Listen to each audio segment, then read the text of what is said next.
This is the book of Jasher, part 5, the final chapter of the banned chronicle. From the plagues of Egypt to the conquest of Canaan, this ancient text completes what Scripture only summarized. Moses' full confrontation with Pharaoh, the wilderness rebellion, and Joshua's battles that reshaped the ancient world. The Bible gives you highlights. Jasher gives you the full war chronicle, the strategies, the supernatural interventions, the covenant renewed in blood and fire. Why was this detailed military and spiritual history suppressed? What truths about Israel's conquest and God's judgment were too graphic, too powerful to preserve? Part 5 concludes the book of Jasher, every word intact, every mystery unveiled. From Egypt's fall to Canaan's conquest, the forbidden finale begins now. Chapter 68. And it was at that time the Spirit of God was upon Miriam, the daughter of Amram, the sister of Aaron, and she went forth and prophesied about the house, saying, Behold, a son will be born unto us from my father and mother this time, and he will save Israel from the hands of Egypt. And when Amram heard the words of his daughter, he went and took his wife back to the house, after he had driven her away at the time when Pharaoh ordered every male child of the house of Jacob to be thrown into the water. So Amram took Jochebed his wife 3 years after he had driven her away, and he came to her, and she conceived. And at the end of 7 months from her conception, she brought forth a son, and the whole house was filled with great light, as of the light of the sun and moon at the time of their shining. And when the woman saw the child that it was good and pleasing to the sight, she hid it for 3 months in an inner room. In those days the Egyptians conspired to destroy all the Hebrews there. And the Egyptian women went to Goshen, where the children of Israel were, and they carried their young ones upon their shoulders, their babes who could not yet speak. And in those days, when the women of the children of Israel brought forth, each woman had hidden her son from before the Egyptians, that the Egyptians might not know of their bringing forth, and might not destroy them from the land. And the Egyptian women came to Goshen, and their children who could not speak were upon their shoulders. And when an Egyptian woman came into the house of a Hebrew woman, her babe began to cry. And when it cried, the child that was in the inner room answered it. So the Egyptian women went and told it at the house of Pharaoh. And Pharaoh sent his officers to take the children and slay them. Thus did the Egyptians to the Hebrew women all the days. And it was at that time, about 3 months from Jochebed's concealment of her son, that the thing was known in Pharaoh's house. And the woman hastened to take away her son before the officers came. And she took for him an ark of bulrushes, and daubed it with slime and with pitch, and put the child therein, and she laid it in the flags by the river's brink. And his sister Miriam stood afar off to know what would be done to him, and what would become of her words. And God sent forth at that time a terrible heat in the land of Egypt, which burned up the flesh of man like the sun in his circuit, and it greatly oppressed the Egyptians. And all the Egyptians went down to bathe in the river, on account of the consuming heat which burned up their flesh. And Batia, the daughter of Pharaoh, went also to bathe in the river, owing to the consuming heat, and her maidens walked at the riverside, and all the women of Egypt as well. And Batia lifted up her eyes to the river, and she saw the ark upon the water, and sent her maid to fetch it. And she opened it, and saw the child. And behold, the babe wept, and she had compassion on him, and she said, This is one of the Hebrew children. And all the women of Egypt walking on the riverside desired to give him suck, but he would not suck, for this thing was from the Lord, in order to restore him to his mother's breast. And Miriam his sister was at that time amongst the Egyptian women at the riverside, and she saw this thing, and she said to Pharaoh's daughter, Shall I go and fetch a nurse of the Hebrew women, that she may nurse the child for thee? And Pharaoh's daughter said to her, Go. And the young woman went and called the child's mother. And Pharaoh's daughter said to Jochebed, Take this child away, and suckle it for me, and I will pay thee thy wages, 2 bits of silver daily. And the woman took the child and nursed it. And at the end of 2 years, when the child grew up, she brought him to the daughter of Pharaoh, and he was unto her as a son, and she called his name Moses, for she said, Because I drew him out of the water. And Amram his father called his name Chabar, for he said, It was for him that he associated with his wife whom he had turned away. And Jochebed his mother called his name Jekutiel, because she said, I have hoped for him to the Almighty, and God restored him unto me. And Miriam his sister called him Jared, for she descended after him to the river to know what his end would be. And Aaron his brother called his name Abi-Zanuch, saying, My father left my mother, and returned to her on his account. And Kehath, the father of Amram, called his name Abigdor, because on his account did God repair the breach of the house of Jacob, that they could no longer throw their male children into the water. And their nurse called him Abisocho, saying, In his tabernacle was he hidden for 3 months, on account of the children of Ham. And all Israel called his name Shemaiah, son of Nethanel, for they said, In his days has God heard their cries, and rescued them from their oppressors. And Moses was in Pharaoh's house, and was unto Batia, Pharaoh's daughter, as a son, and Moses grew up amongst the king's children. Chapter 69. And the king of Edom died in those days, in the 18th year of his reign, and was buried in his temple which he had built for himself as his royal residence in the land of Edom. And the children of Esau sent to Pethor, which is upon the river, and they fetched from there a young man of beautiful eyes and comely aspect, whose name was Saul, and they made him king over them in the place of Samlah. And Saul reigned over all the children of Esau in the land of Edom for 40 years. And when Pharaoh king of Egypt saw that the counsel which Balaam had advised respecting the children of Israel did not succeed, but that still they were fruitful, multiplied, and increased throughout the land of Egypt, then Pharaoh commanded in those days that a proclamation should be issued throughout Egypt to the children of Israel, saying, No man shall diminish anything of his daily labor. And the man who shall be found deficient in his labor which he performs daily, whether in mortar or in bricks, then his youngest son shall be put in their place. And the labor of Egypt strengthened upon the children of Israel in those days. And behold, if one brick was deficient in any man's daily labor, the Egyptians took his youngest boy by force from his mother, and put him into the building in the place of the brick which his father had left wanting. And the men of Egypt did so to all the children of Israel day by day, all the days for a long period. But the tribe of Levi did not at that time work with the Israelites their brethren. From the beginning, for the children of Levi knew the cunning of the Egyptians, which they exercised at first toward the Israelites. Chapter 70.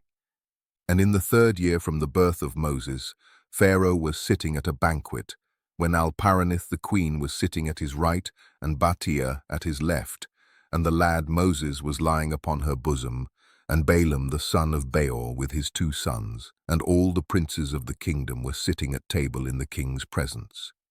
And the lad stretched forth his hand upon the king's head, and took the crown from the king's head, and placed it on his own head. And when the king and princes saw the work which the boy had done, the king and princes were terrified, and one man to his neighbor expressed astonishment. And the king said unto the princes who were before him at table, What speak you, and what say you, O ye princes, in this matter, and what is to be the judgment against the boy on account of this act? And Balaam the son of Beor the magician answered before the king and princes, and he said, Remember now, O my lord and king, the dream which thou didst dream many days since, and that which thy servant interpreted unto thee. Now therefore this is a child from the Hebrew children, in whom is the Spirit of God. And let not my lord the king imagine that this youngster did this thing without knowledge. For he is a Hebrew boy, and wisdom and understanding are with him, although he is yet a child, and with wisdom has he done this, and chosen unto himself the kingdom of Egypt. For this is the manner of all the Hebrews to deceive kings and their nobles, to do all these things cunningly, in order to make the kings of the earth and their men tremble. Surely thou knowest that Abraham their father acted thus, who deceived the army of Nimrod king of Babel, and Abimelech king of Gerar, and that he possessed himself of the land of the children of Heth, and all the kingdoms of Canaan, and that he descended into Egypt, and said of Sarah his wife, She is my sister, in order to mislead Egypt and her king. His son Isaac also did so when he went to Gerar, and dwelt there, and his strength prevailed over the army of Abimelech king of the Philistines. He also thought of making the kingdom of the Philistines stumble, in saying that Rebekah his wife was his sister. Jacob also dealt treacherously with his brother, and took from his hand his birthright and his blessing. He went then to Padan Aram, to the house of Laban his mother's brother, and cunningly obtained from him his daughter, his cattle, and all belonging to him, and fled away, and returned to the land of Canaan to his father. His sons sold their brother Joseph, who went down into Egypt and became a slave, and was placed in the prison house for 12 years. Until the former Pharaoh dreamed dreams, and withdrew him from the prison house, and magnified him above all the princes in Egypt, on account of his interpreting his dreams to him. And when God caused a famine throughout the land, he sent for and brought his father and all his brothers, and the whole of his father's household, and supported them without price or reward, and bought the Egyptians for slaves. Now therefore, my lord king, behold, this child has risen up in their stead in Egypt, to do according to their deeds, and to trifle with every king, prince, and judge. If it please the king, let us now spill his blood upon the ground, lest he grow up and take away the government from thy hand, and the hope of Egypt perish, after he shall have reigned. And Balaam said to the king, Let us moreover call for all the judges of Egypt, and the wise men thereof, and let us know if the judgment of death is due to this boy, as thou didst say, and then we will slay him. And Pharaoh sent and called for all the wise men of Egypt, and they came before the king. And an angel of the Lord came amongst them, and he was like one of the wise men of Egypt. And the king said to the wise men, Surely you have heard what this Hebrew boy who is in the house has done, and thus has Balaam judged in the matter. Now judge you also, and see what is due to the boy for the act he has committed. And the angel, who seemed like one of the wise men of Pharaoh, answered and said as follows, Before all the wise men of Egypt, and before the king and the princes, if it please the king, let the king send for men who shall bring before him an onyx stone and a coal of fire, and place them before the child. And if the child shall stretch forth his hand and take the onyx stone, then shall we know that with wisdom has the youth done all that he has done, and we must slay him. But if he stretch forth his hand upon the coal, then shall we know that it was not with knowledge that he did this thing, and he shall live. And the thing seemed good in the eyes of the king and the princes. So the king did, according to the word of the angel of the Lord. And the king ordered the onyx stone and coal to be brought and placed before Moses. And they placed the boy before them. And the lad endeavored to stretch forth his hand to the onyx stone. But the angel of the Lord took his hand and placed it upon the coal. And the coal became extinguished in his hand. And he lifted it up and put it into his mouth, and burned part of his lips and part of his tongue, and he became heavy in mouth and tongue. And when the king and princes saw this, they knew that Moses had not acted with wisdom in taking off the crown from the king's head. So the king and princes refrained from slaying the child. So Moses remained in Pharaoh's house growing up, and the Lord was with him. And whilst the boy was in the king's house, he was robed in purple, and he grew amongst the children of the king. And when Moses grew up in the king's house, Batia, the daughter of Pharaoh, considered him as a son, and all the household of Pharaoh honored him, and all the men of Egypt were afraid of him. And he daily went forth and came into the land of Goshen, where his brethren the children of Israel were, and Moses saw them daily in shortness of breath and hard labor. And Moses asked them, saying, Wherefore is this labor meted out unto you day by day? And they told him all that had befallen them, and all the injunctions which Pharaoh had put upon them before his birth. And they told him all the counsels which Balaam the son of Beor had counselled against them, and what he had also counselled against him in order to slay him when he had taken the king's crown from off his head. And when Moses heard these things, his anger was kindled against Balaam, and he sought to kill him, and he was in ambush for him day by day. And Balaam was afraid of Moses, and he and his 2 sons rose up and went forth from Egypt, and they fled and delivered their souls, and betook themselves to the land of Cush, to Kikianus, king of Cush. And Moses was in the king's house, going out and coming in. The Lord gave him favor in the eyes of Pharaoh, and in the eyes of all his servants, and in the eyes of all the people of Egypt, and they loved Moses exceedingly. And the day arrived when Moses went to Goshen to see his brethren, that he saw the children of Israel in their burdens and hard labor, and Moses was grieved on their account. And Moses returned to Egypt, and came to the house of Pharaoh, and came before the king, and Moses bowed down before the king. And Moses said unto Pharaoh, I pray thee, my lord, I have come to seek a small request from thee, turn not away my face empty. And Pharaoh said unto him, Speak. And Moses said unto Pharaoh, Let there be given unto thy servants, the children of Israel who are in Goshen, one day to rest therein from their labor.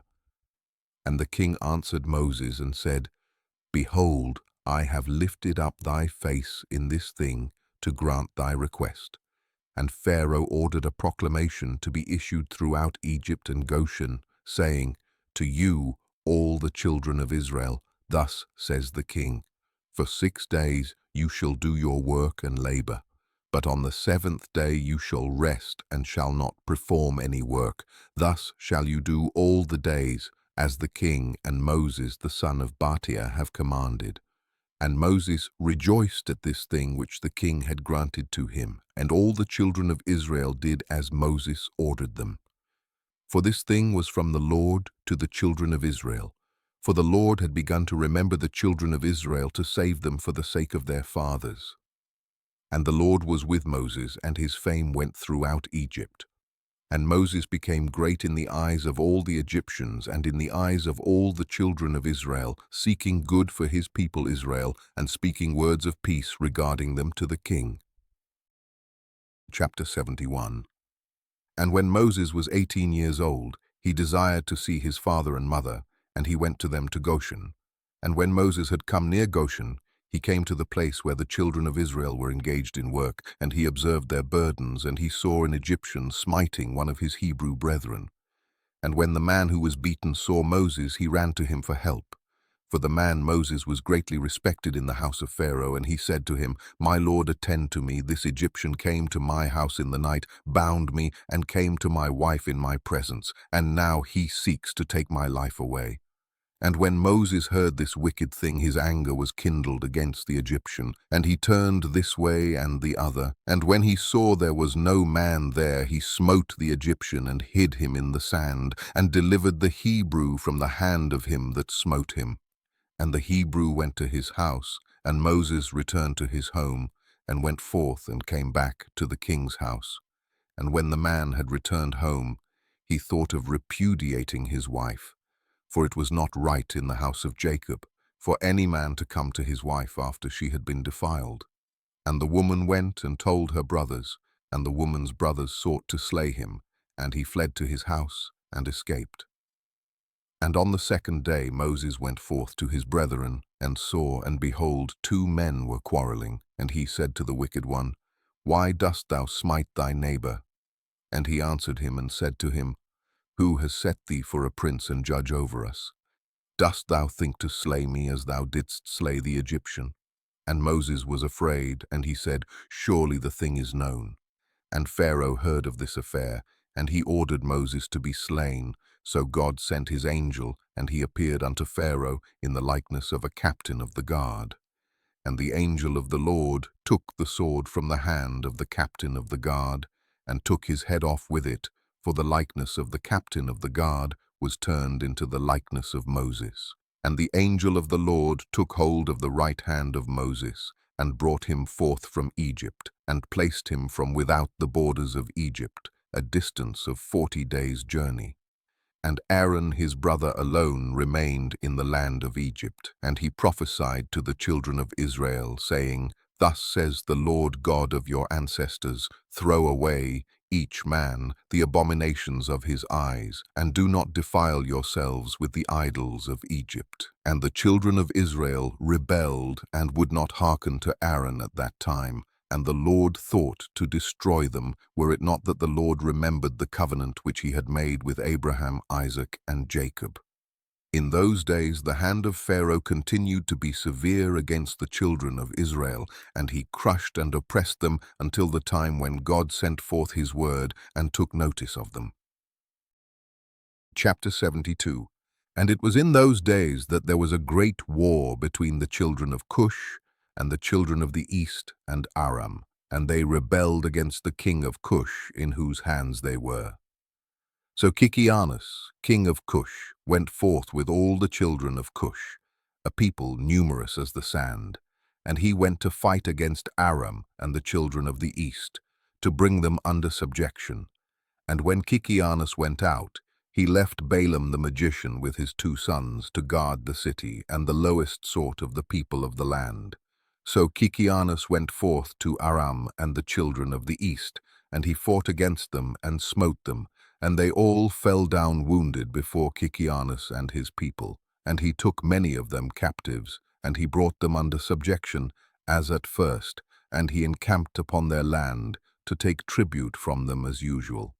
And Balaam, the son of Beor, when the king of Cush had left him to guard the city and the poor of the city, he rose up and advised with the people of the land to rebel against King Kikianus, not to let him enter the city when he should come home.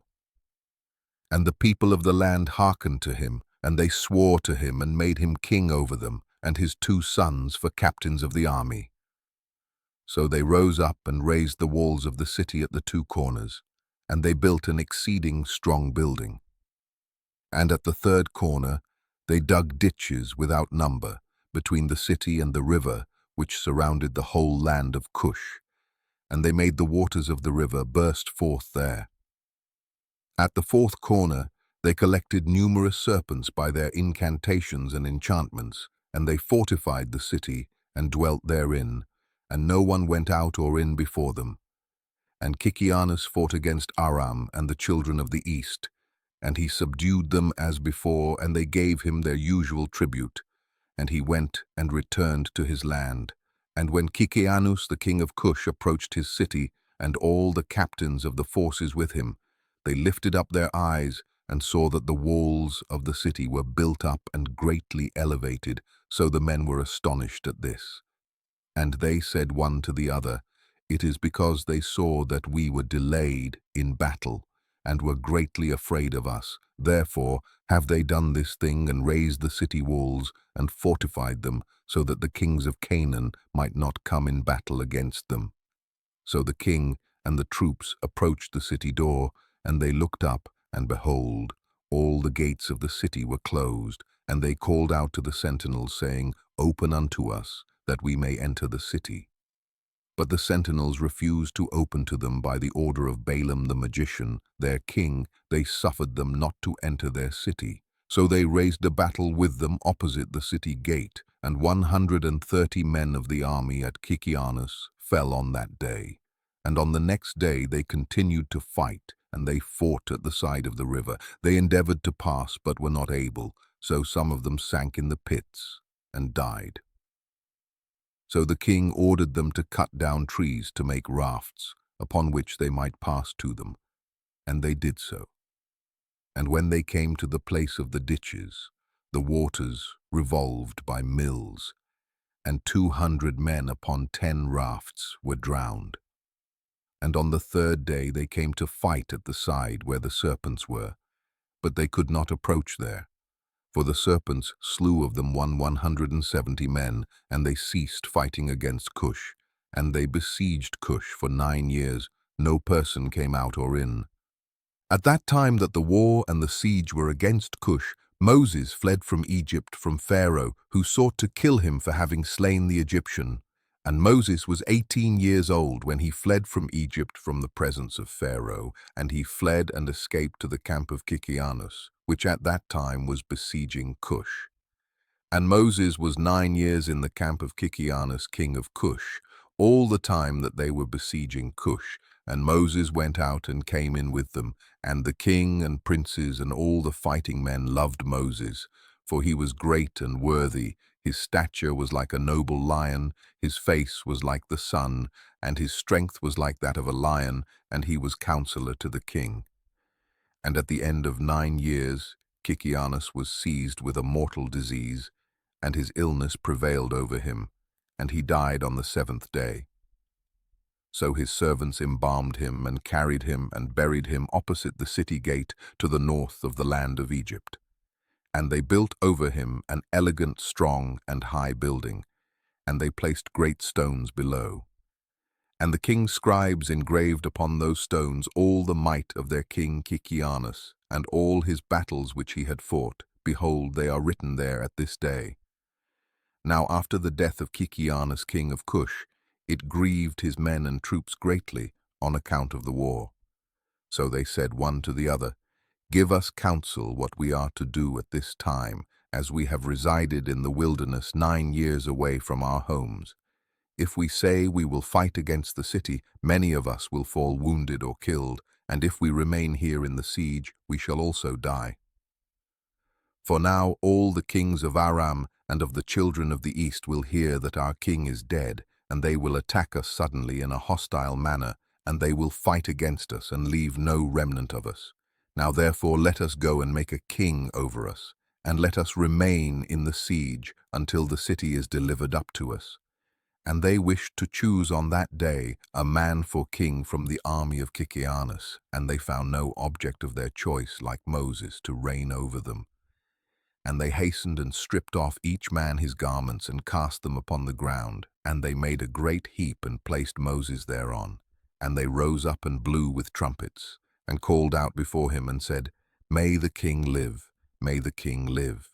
And all the people and nobles swore unto him to give him for a wife Adoniah the queen, the Cushite, wife of Gibeonites. And they made Moses king over them on that day. And all the people of Cush issued a proclamation on that day, saying, Every man must give something to Moses of what is in his possession.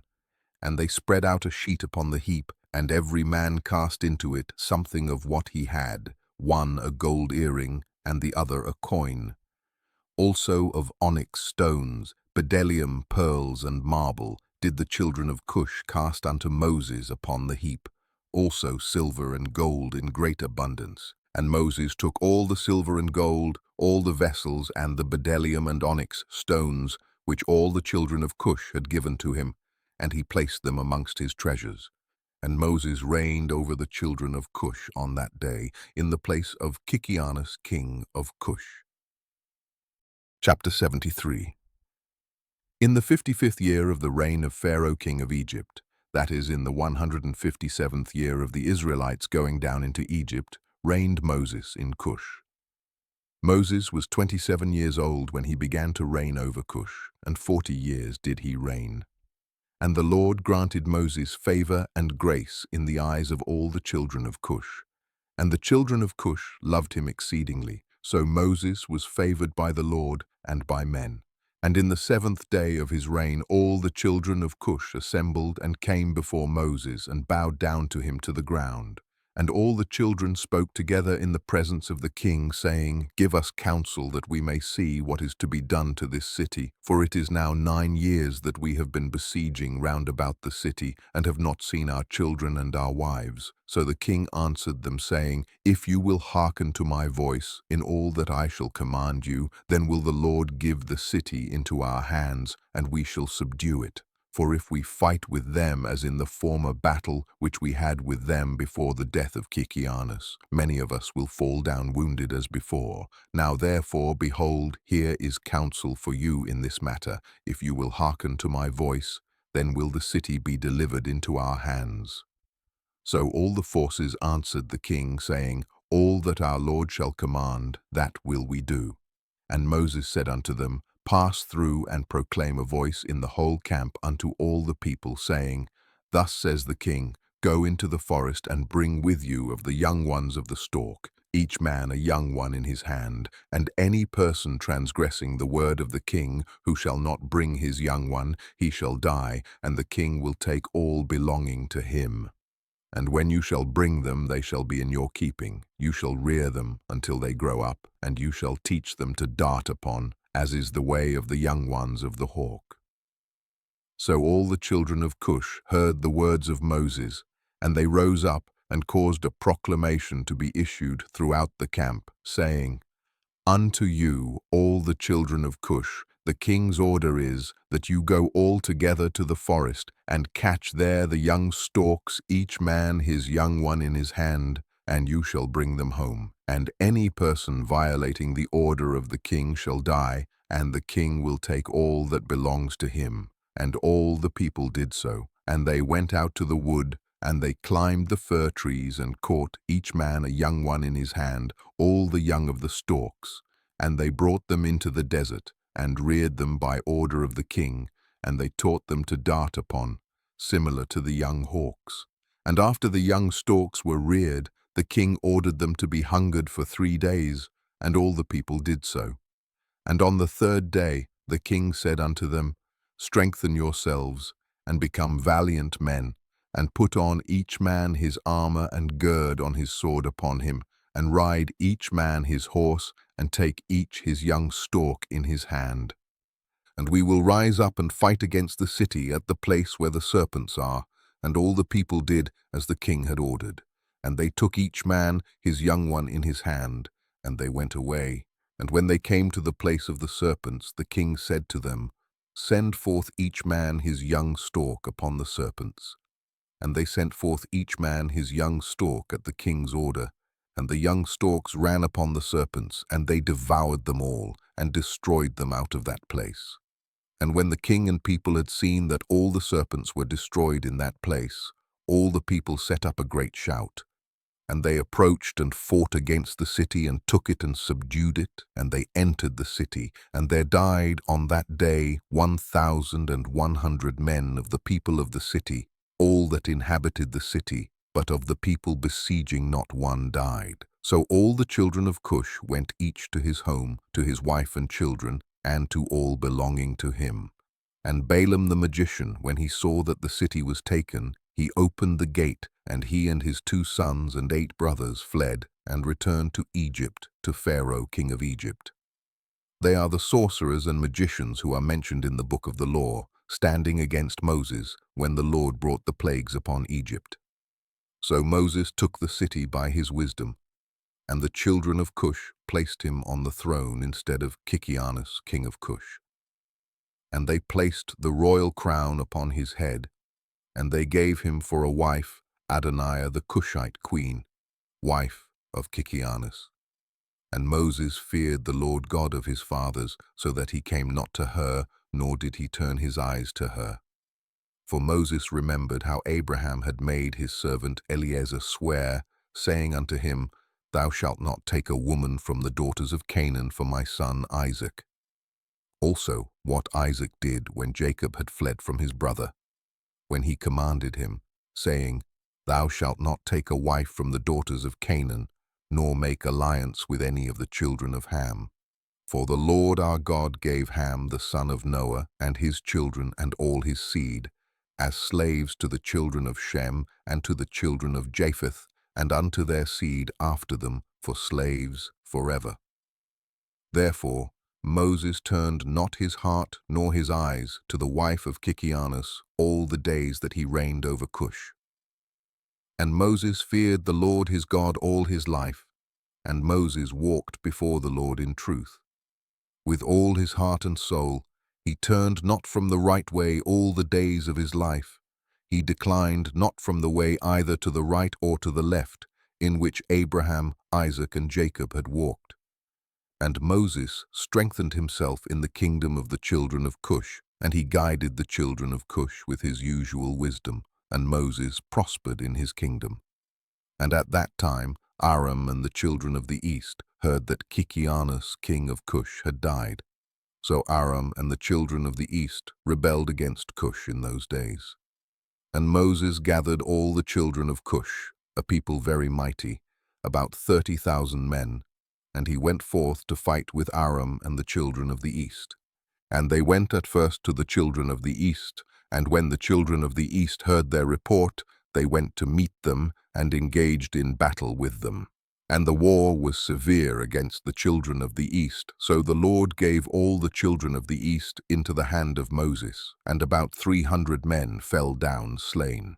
And all the children of the east turned back and retreated, so Moses and the children of Cush followed them and subdued them and put a tax upon them, as was their custom.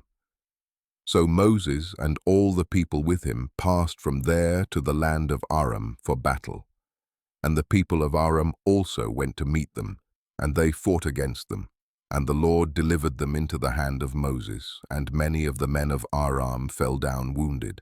And Aram also were subdued by Moses and the people of Cush, and also gave their usual tax. And Moses brought Aram and the children of the east under subjection to the children of Cush, and Moses and all the people who were with him turned to the land of Cush. And Moses strengthened himself in the kingdom of the children of Cush, and the Lord was with him, and all the children of Cush were afraid of him. Chapter 74. In the end of years died Saul king of Edom, and Baal-Chanan the son of Achbor reigned in his place. In the 16th year of the reign of Moses over Cush, Baal-Chanan the son of Achbor reigned in the land of Edom over all the children of Edom for 38 years. In his days Moab rebelled against the power of Edom, having been under Edom since the days of Hadad the son of Bedad, who smote them and Midian, and brought Moab under subjection to Edom. And when Baal-Chanan the son of Achbor reigned over Edom, all the children of Moab withdrew their allegiance from Edom. And Angeas king of Africa died in those days, and Asdrubal his son reigned in his stead. And in those days died Janeas king of the children of Chittim, and they buried him in his temple which he had built for himself in the plain of Canopia for a residence, and Latinus reigned in his stead.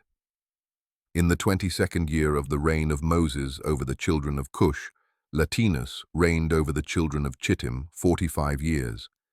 And he also built for himself a great and mighty tower, and he built therein an elegant temple for his residence, to conduct his government, as was the custom. In the 3rd year of his reign, he caused a proclamation to be made to all his skillful men, who made many ships for him. And Latinus assembled all his forces, and they came in ships, and went therein to fight with Asdrubal son of Angeas, king of Africa. And they came to Africa, and engaged in battle with Asdrubal and his army. And Latinus prevailed over Asdrubal. And Latinus took from Asdrubal the aqueduct which his father had brought from the children of Chittim, when he took Janiah the daughter of Uzi for a wife. So Latinus overthrew the bridge of the aqueduct, and smote the whole army of Asdrubal a severe blow. And the remaining strong men of Asdrubal strengthened themselves, and their hearts were filled with envy, and they courted death, and again engaged in battle with Latinus king of Chittim. And the battle was severe upon all the men of Africa, and they all fell wounded before Latinus and his people. And Asdrubal the king also fell in that battle. And the king Asdrubal had a very beautiful daughter, whose name was Ushpezena. And all the men of Africa embroidered her likeness on their garments, on account of her great beauty and comely appearance. And the men of Latinus saw Ushpezena, the daughter of Asdrubal, and praised her unto Latinus, their king. And Latinus ordered her to be brought to him, and Latinus took Ushpezena for a wife, and he turned back on his way to Chittim. And it was after the death of Asdrubal, son of Angeas, when Latinus had turned back to his land from the battle, that all the inhabitants of Africa rose up and took Anibal the son of Angeas, the younger brother of Asdrubal, and made him king instead at his brother over the whole land at Africa. And when he reigned, he resolved to go to Chittim to fight with the children of Chittim, to avenge the cause of Asdrubal his brother, and the cause of the inhabitants of Africa. And he did so. And he made many ships, and he came therein with his whole army, and he went to Chittim. So Anibal fought with the children of Chittim, and the children of Chittim fell wounded before Anibal and his army, and Anibal avenged his brother's cause. And Anibal continued the war for 18 years with the children of Chittim, and Anibal dwelt in the land of Chittim and encamped there for a long time. And Anibal smote the children of Chittim very severely, and he slew their great men and princes, and of the rest of the people he smote about 80,000 men. And at the end of days and years, Anibal returned to his land of Africa, and he reigned securely in the place of Asdrubal his brother. Chapter 75.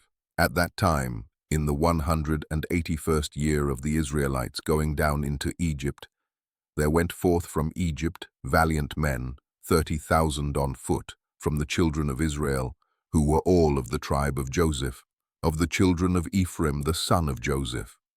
For they said, the period was completed which the Lord had appointed to the children of Israel in the times of old, which he had spoken to Abraham. And these men girded themselves, and they put each man his sword at his side, and every man his armor upon him, and they trusted to their strength, and they went out together from Egypt with a mighty hand. But they brought no provision for the road, only silver and gold, not even bread for that day did they bring in their hands, for they thought of getting their provision for pay from the Philistines, and if not, they would take it by force. And these men were very mighty and valiant men. One man could pursue 1,000, and two could rout 10,000. So they trusted to their strength and went together as they were. And they directed their course toward the land of Gath. And they went down and found the shepherds of Gath, feeding the cattle of the children of Gath. And they said to the shepherds, Give us some of the sheep for pay, that we may eat, for we are hungry. For we have eaten no bread this day. And the shepherds said, Are they our sheep or cattle, that we should give them to you, even for pay? So the children of Ephraim approached to take them by force. And the shepherds of Gath shouted over them, that their cry was heard at a distance. So all the children of Gath went out to them. And when the children of Gath saw the evil doings of the children of Ephraim, they returned and assembled the men of Gath, and they put on each man his armor, and came forth to the children of Ephraim for battle. And they engaged with them in the valley of Gath, and the battle was severe, and they smote from each other a great many on that day. And on the second day the children of Gath sent to all the cities of the Philistines that they should come to their help, saying, Come up unto us, and help us, that we may smite the children of Ephraim, who have come forth from Egypt to take our cattle, and to fight against us without cause. Now the souls of the children of Ephraim were exhausted with hunger and thirst, for they had eaten no bread for 3 days. And 40,000 men went forth from the cities of the Philistines to the assistance of the men of Gath. And these men were engaged in battle with the children of Ephraim, and the Lord delivered the children of Ephraim into the hands of the Philistines. And they smote all the children of Ephraim, all who had gone forth from Egypt. None were remaining but 10 men who had run away from the engagement. For this evil was from the Lord against the children of Ephraim, for they transgressed the word of the Lord in going forth from Egypt, before the period had arrived which the Lord in the days of old had appointed to Israel. And of the Philistines also there fell a great many, about 20,000 men, and their brethren carried them and buried them in their cities. And the slain of the children of Ephraim remained forsaken in the valley of Gath for many days and years, and were not brought to burial, and the valley was filled with men's bones. And the men who had escaped from the battle came to Egypt, and told all the children of Israel all that had befallen them. And their father Ephraim mourned over them for many days, and his brethren came to console him. And he came unto his wife, and she bare a son, and he called his name Beriah, for she was unfortunate in his house. Chapter 76. And Moses the son of Amram was still king in the land of Cush in those days, and he prospered in his kingdom. And he conducted the government of the children of Cush in justice, in righteousness, and integrity. And all the children of Cush loved Moses all the days that he reigned over them, and all the inhabitants of the land of Cush were greatly afraid of him. And in the 40th year of the reign of Moses over Cush, Moses was sitting on the royal throne whilst Adoniah the queen was before him, and all the nobles were sitting around him. And Adoniah the queen said before the king and the princes, "What is this thing which you, the children of Cush, have done for this long time? Surely you know that for 40 years that this man has reigned over Cush, he has not approached me, nor has he served the gods of the children of Cush. Now, therefore, hear, O ye children of Cush, and let this man no more reign over you, as he is not of our flesh. Behold, Menacrus, my son, is grown up. Let him reign over you, for it is better for you to serve the son of your Lord than to serve a stranger, slave of the king of Egypt." And all the people and nobles of the children of Cush heard the words which Adoniah the queen had spoken in their ears. And all the people were preparing until the evening. And in the morning they rose up early, and made Menacrus, son of Kikianus, king over them. And all the children of Cush were afraid to stretch forth their hand against Moses, for the Lord was with Moses.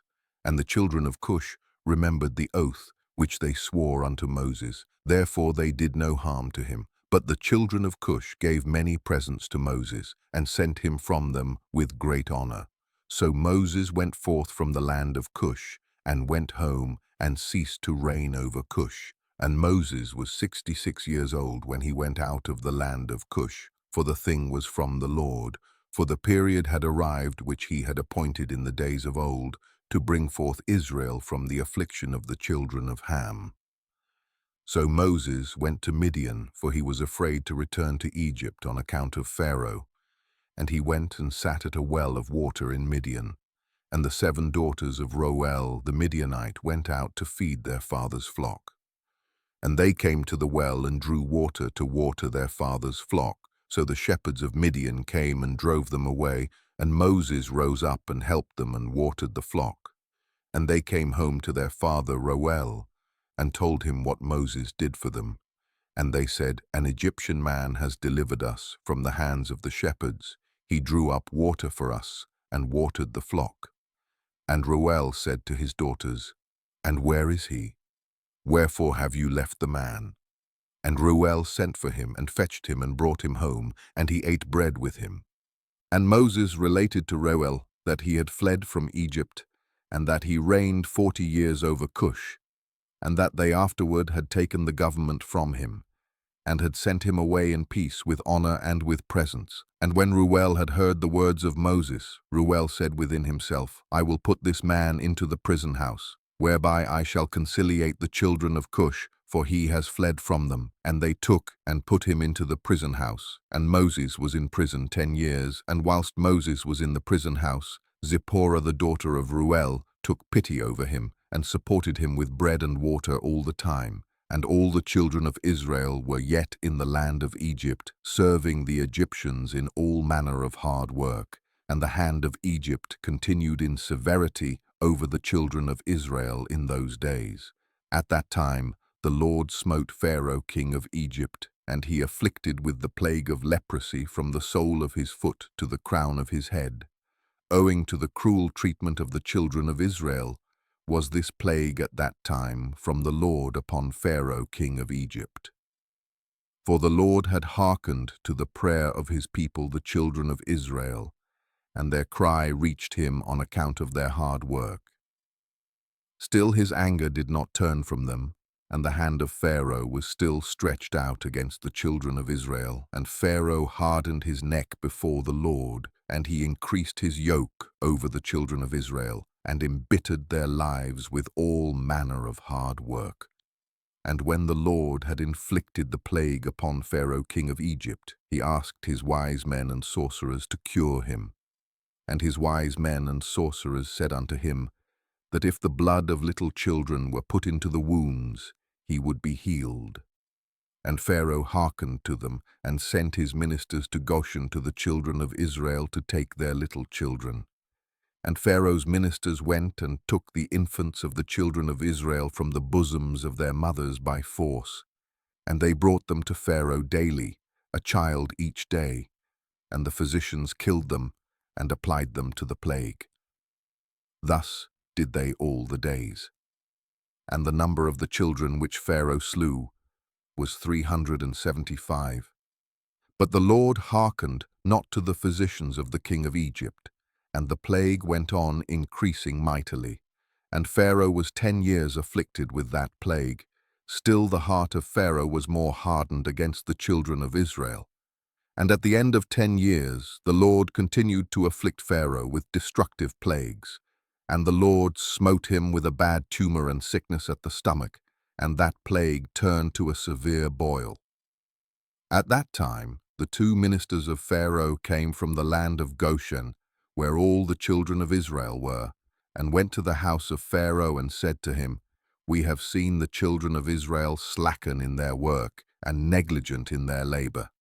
And when Pharaoh heard the words of his ministers, his anger was kindled against the children of Israel exceedingly, for he was greatly grieved at his bodily pain. And he answered and said, Now that the children of Israel know that I am ill, they turn and scoff at us. Now therefore harness my chariot for me, and I will betake myself to Goshen, and will see the scoff of the children of Israel, with which they are deriding me. So his servants harnessed the chariot for him. And they took and made him ride upon a horse, for he was not able to ride of himself. And he took with him 10 horsemen and 10 footmen, and went to the children of Israel to Goshen.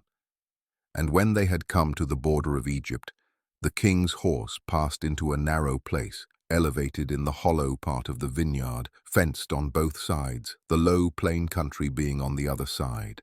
And the horses ran rapidly in that place and pressed each other, and the other horses pressed the king's horse.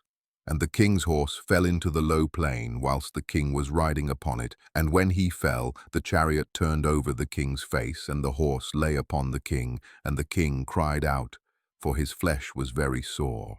And the flesh of the king was torn from him, and his bones were broken, and he could not ride, for this thing was from the Lord to him, for the Lord had heard the cries of his people, the children of Israel, and their affliction.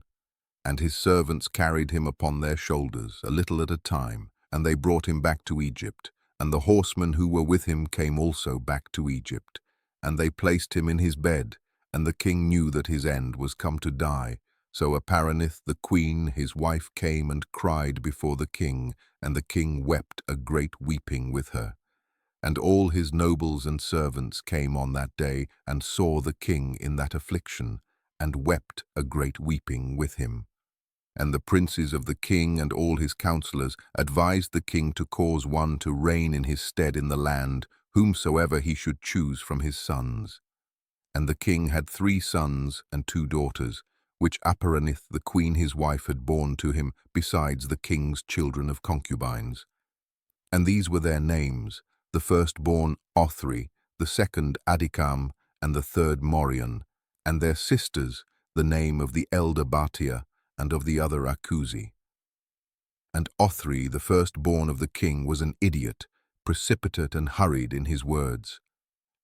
But Adikam was a cunning and wise man, and knowing in all the wisdom of Egypt, but of unseemly aspect, thick in flesh, and very short in stature. His height was 1 cubit. And when the king saw Adikam his son intelligent and wise in all things, the king resolved that he should be king in his stead after his death. And he took for him a wife, Geduda, daughter of Abilot. And he was 10 years old, and she bare unto him 4 sons. And he afterward went and took 3 wives, and begat 8 sons and 3 daughters. And the disorder greatly prevailed over the king, and his flesh stank like the flesh of a carcass cast upon the field in summer time during the heat of the sun. And when the king saw that his sickness had greatly strengthened itself over him, he ordered his son Achan to be brought to him, and they made him king over the land in his place. And at the end of 3 years the king died, in shame, disgrace, and disgust, and his servants carried him and buried him in the sepulchre of the kings of Egypt in Zoan Mizraim. But they embalmed him not as was usual with kings, for his flesh was putrid, and they could not approach to embalm him on account of the stench, so they buried him in haste. For this evil was from the Lord to him, for the Lord had requited him evil for the evil which in his days he had done to Israel, and he died with terror and with shame, and his son Achan reigned in his place. Chapter 77. Achan was 20 years old when he reigned over Egypt. He reigned 4 years. In the 206th year of Israel's going down to Egypt did Achan reign over Egypt, but he continued not so long in his reign over Egypt as his fathers had continued their reigns. For Melol, his father reigned 94 years in Egypt, but he was 10 years sick and died, for he had been wicked before the Lord. And all the Egyptians called the name of Achan Pharaoh like the name of his fathers, as was their custom to do in Egypt. And all the wise men of Pharaoh called the name of Achan Ahuz, for short is called Ahuz in the Egyptian language. And Achan was exceedingly ugly, and he was a cubit and a span, and he had a great beard which reached to the soles of his feet. And Pharaoh sat upon his father's throne to reign over Egypt, and he conducted the government of Egypt in his wisdom. And whilst he reigned, he exceeded his father and all the preceding kings in wickedness, and he increased his yoke over the children of Israel. And he went with his servants to Goshen to the children of Israel, and he strengthened the labor over them, and he said unto them, Complete your work, each day's task, and let not your hands slacken from our work from this day forward, as you did in the days of my father. And he placed officers over them from amongst the children of Israel, and over these officers he placed taskmasters from amongst his servants. And he placed over them a measure of bricks for them to do according to that number, day by day, and he turned back and went to Egypt. At that time the taskmasters of Pharaoh ordered the officers of the children of Israel according to the command of Pharaoh, saying, Thus says Pharaoh, Do your work each day, and finish your task, and observe the daily measure of bricks. Diminish not anything. And it shall come to pass that if you are deficient in your daily bricks, I will put your young children in their stead. And the taskmasters of Egypt did so in those days as Pharaoh had ordered them. And whenever any deficiency was found in the children of Israel's measure of their daily bricks, the taskmasters of Pharaoh would go to the wives of the children of Israel and take infants of the children of Israel to the number of bricks deficient. They would take them by force from their mothers' laps and put them in the building instead of the bricks, whilst their fathers and mothers were crying over them and weeping when they heard the weeping voices of their infants in the wall of the building. And the taskmasters prevailed over Israel that the Israelites should place their children in the building, so that a man placed his son in the wall and put mortar over him, whilst his eyes wept over him, and his tears ran down upon his child. And the taskmasters of Egypt did so to the babes of Israel for many days, and no one pitied or had compassion over the babes of the children of Israel. And the number of all the children killed in the building was 270, some whom they had built upon, instead of the bricks which had been left deficient by their fathers, and some whom they had drawn out dead from the building. And the labor imposed upon the children of Israel in the days of Achan exceeded in hardship that which they performed in the days of his father. And the children of Israel sighed every day on account of their heavy work, for they had said to themselves, Behold, when Pharaoh shall die, his son will rise up, and lighten our work. But they increased the latter work more than the former, and the children of Israel sighed at this, and their cry ascended to God on account of their labor. And God heard the voice of the children of Israel and their cry in those days. And God remembered to them his covenant, which he had made with Abraham, Isaac, and Jacob. And God saw the burden of the children of Israel and their heavy work in those days, and he determined to deliver them. And Moses, the son of Amram, was still confined in the dungeon in those days, in the house of Reuel the Midianite, and Zipporah the daughter of Reuel did support him with food secretly day by day.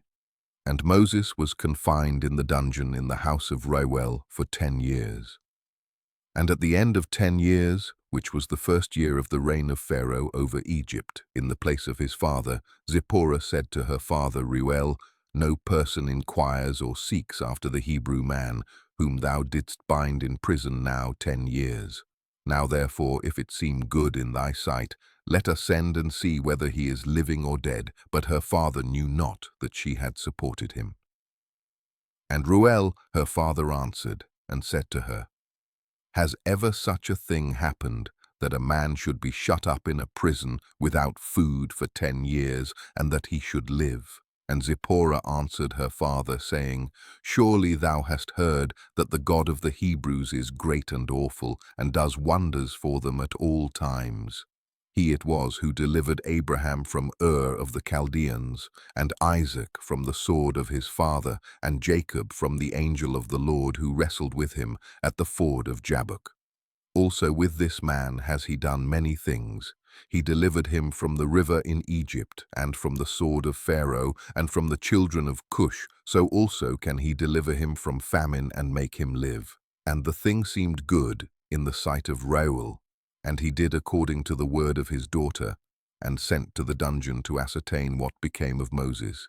And he saw, and behold, the man Moses was living in the dungeon, standing upon his feet, praising and praying to the God of his ancestors. And Reuel commanded Moses to be brought out of the dungeon. So they shaved him, and he changed his prison garments, and ate bread. And afterward Moses went into the garden of Reuel, which was behind the house, and he there prayed to the Lord his God, who had done mighty wonders for him. And it was that whilst he prayed, he looked opposite to him, and behold, a sapphire stick was placed in the ground, which was planted in the midst of the garden. And he approached the stick, and he looked, and behold, the name of the Lord God of hosts was engraved thereon, written and developed upon the stick. And he read it, and stretched forth his hand, and he plucked it like a forest tree from the thicket, and the stick was in his hand. And this is the stick with which all the works of our God were performed, after he had created heaven and earth, and all the host of them, seas, rivers, and all their fishes. And when God had driven Adam from the Garden of Eden, he took the stick in his hand, and went and tilled the ground from which he was taken. And the stick came down to Noah, and was given to Shem and his descendants, until it came into the hand of Abraham the Hebrew. And when Abraham had given all he had to his son Isaac, he also gave to him this stick. And when Jacob had fled to Padan Aram, he took it into his hand. And when he returned to his father, he had not left it behind him. Also when he went down to Egypt, he took it into his hand, and gave it to Joseph, one portion above his brethren, for Jacob had taken it by force from his brother Esau.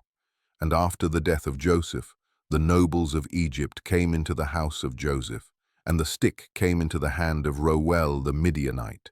And when he went out of Egypt, he took it in his hand, and planted it in his garden. And all the mighty men of the Kenites tried to pluck it when they endeavored to get Zipporah his daughter, but they were unsuccessful. So that stick remained planted in the garden of Reuel, until he came who had a right to it, and took it.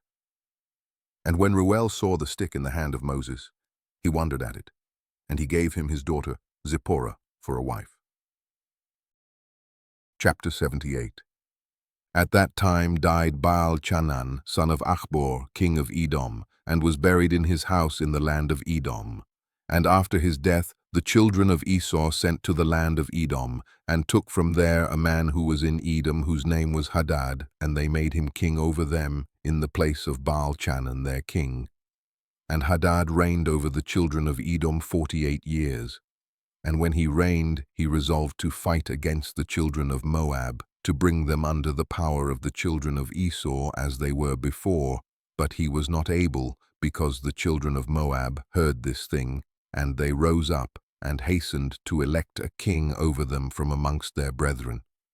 And they afterward gathered together a great people, and sent to the children of Ammon their brethren for help to fight against Hadad, king of Edom. And Hadad heard the thing which the children of Moab had done, and was greatly afraid of them, and refrained from fighting against them. In those days Moses, the son of Amram in Midian, took Zipporah, the daughter of Reuel the Midianite, for a wife. And Zipporah walked in the ways of the daughters of Jacob. She was nothing short of the righteousness of Sarah, Rebekah, Rachel, and Leah. And Zipporah conceived and bare a son, and he called his name Gershom, for he said, I was a stranger in a foreign land. But he circumcised not his foreskin, at the command of Reuel his father-in-law.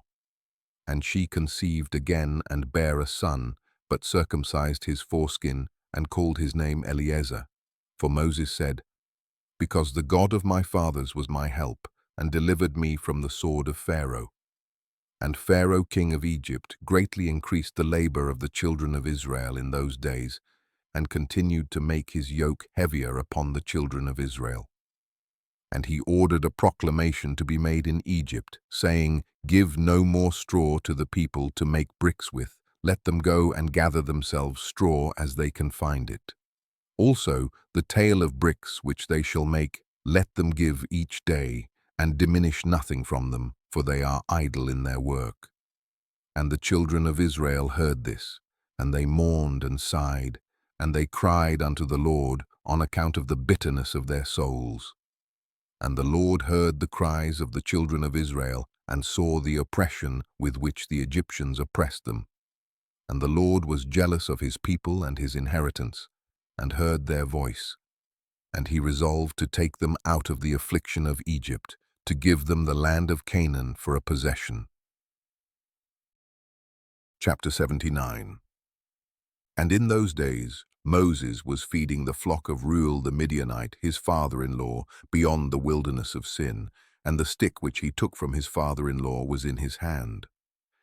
And it came to pass one day that a kid of goats strayed from the flock, and Moses pursued it, and it came to the mountain of God, to Horeb. And when he came to Horeb, the Lord appeared there unto him in the bush. And he found the bush burning with fire, but the fire had no power over the bush to consume it. And Moses was greatly astonished at this sight, wherefore the bush was not consumed, and he approached to see this mighty thing. And the Lord called unto Moses out of the fire, and commanded him to go down to Egypt, to Pharaoh king of Egypt, to send the children of Israel from his service. And the Lord said unto Moses, Go, return to Egypt, for all those men who sought thy life are dead, and thou shalt speak unto Pharaoh to send forth the children of Israel from his land. And the Lord showed him to do signs and wonders in Egypt before the eyes of Pharaoh and the eyes of his subjects, in order that they might believe that the Lord had sent him. And Moses hearkened to all that the Lord had commanded him, and he returned to his father-in-law and told him the thing. And Reuel said to him, Go in peace. And Moses rose up to go to Egypt, and he took his wife and sons with him. And he was at an inn in the road, and an angel of God came down and sought an occasion against him. And he wished to kill him on account of his firstborn son, because he had not circumcised him, and had transgressed the covenant which the Lord had made with Abraham. For Moses had hearkened to the words of his father-in-law which he had spoken to him, not to circumcise his firstborn son, therefore he circumcised him not. And Zipporah saw the angel of the Lord seeking an occasion against Moses. and she knew that this thing was owing to his not having circumcised her son Gershom. And Zipporah hastened and took of the sharp rock stones that were there, and she circumcised her son, and delivered her husband and her son from the hand of the angel of the Lord. And Aaron the son of Amram, the brother of Moses, was in Egypt, walking at the riverside on that day. And the Lord appeared to him in that place, and he said to him, Go now toward Moses in the wilderness. And he went and met him in the mountain of God, and he kissed him. And Aaron lifted up his eyes, and saw Zipporah the wife of Moses and her children. And he said unto Moses, Who are these unto thee? And Moses said unto him, They are my wife and sons, which God gave to me in Midian. And the thing grieved Aaron on account of the woman and her children. And Aaron said to Moses, Send away the woman and her children, that they may go to her father's house. And Moses hearkened to the words of Aaron, and did so. And Zipporah returned with her children, and they went to the house of Reuel, and remained there until the time arrived when the Lord had visited his people, and brought them forth from Egypt, from the hand at Pharaoh. And Moses and Aaron came to Egypt to the community of the children of Israel, and they spoke to them all the words of the Lord. And the people rejoiced, an exceeding great rejoicing.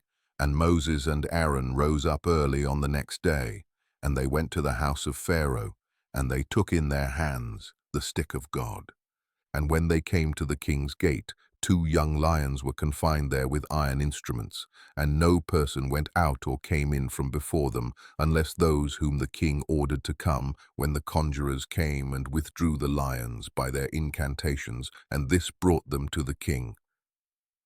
And Moses hastened and lifted up the stick upon the lions, and he loosed them, and Moses and Aaron came into the king's house. The lions also came with them in joy, and they followed them and rejoiced, as a dog rejoices over his master when he comes from the field. And when Pharaoh saw this thing, he was astonished at it, and he was greatly terrified at the report, for their appearance was like the appearance of the children of God. And Pharaoh said to Moses, What do you require? And they answered him, saying, The Lord God of the Hebrews has sent us to thee, to say, Send forth my people, that they may serve me. And when Pharaoh heard their words, he was greatly terrified before them, and he said to them, Go today, and come back to me tomorrow. And they did, according to the word of the king. And when they had gone, Pharaoh sent for Balaam the magician, and to Jannes and Jambres, his sons, and to all the magicians and conjurers and counselors which belonged to the king, and they all came and sat before the king. And the king told them all the words which Moses and his brother Aaron had spoken to him. And the magicians said to the king, But how came the men to thee, on account of the lions, which were confined at the gate? And the king said, Because they lifted up their rod against the lions, and loosed them, and came to me. And the lions also rejoiced at them, as a dog rejoices to meet his master. And Balaam the son of Beor the magician answered the king, saying, These are none else than magicians like ourselves. Now therefore send for them, and let them come, and we will try them. And the king did so. And in the morning Pharaoh sent for Moses and Aaron to come before the king. And they took the rod of God, and came to the king, and spoke to him, saying, Thus said the Lord God of the Hebrews, Send my people, that they may serve me. And the king said to them, But who will believe you that you are the messengers of God, and that you come to me by his order? Now therefore give a wonder or sign in this matter, and then the words which you speak will be believed. And Aaron hastened, and threw the rod out of his hand before Pharaoh and before his servants, and the rod turned into a serpent. And the sorcerers saw this, and they cast each man his rod upon the ground, and they became serpents. And the serpent of Aaron's rod lifted up its head, and opened its mouth, to swallow the rods of the magicians. And Balaam the magician answered and said, This thing has been from the days of old, that a serpent should swallow its fellow, and that living things devour each other. Now therefore restore it to a rod, as it was at first. And we will also restore our rods, as they were at first. And if thy rod shall swallow our rods, then shall we know that the Spirit of God is in thee. And if not, thou art only an artificer, like unto ourselves. And Aaron hastened and stretched forth his hand, and caught hold of the serpent's tail, and it became a rod in his hand. And the sorcerers did the like with their rods, and they got hold, each man of the tail of his serpent, and they became rods as at first. And when they were restored to rods, the rod of Aaron swallowed up their rods.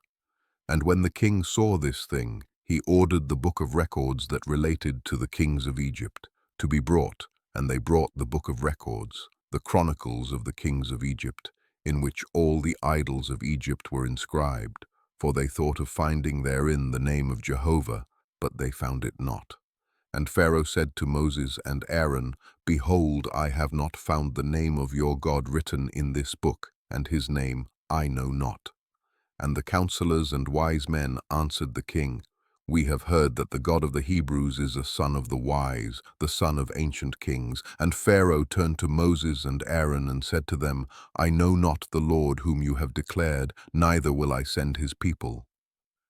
And they answered and said to the king, The Lord God of gods is his name, and he proclaimed his name over us from the days of our ancestors, and sent us, saying, Go to Pharaoh and say unto him, Send my people that they may serve me.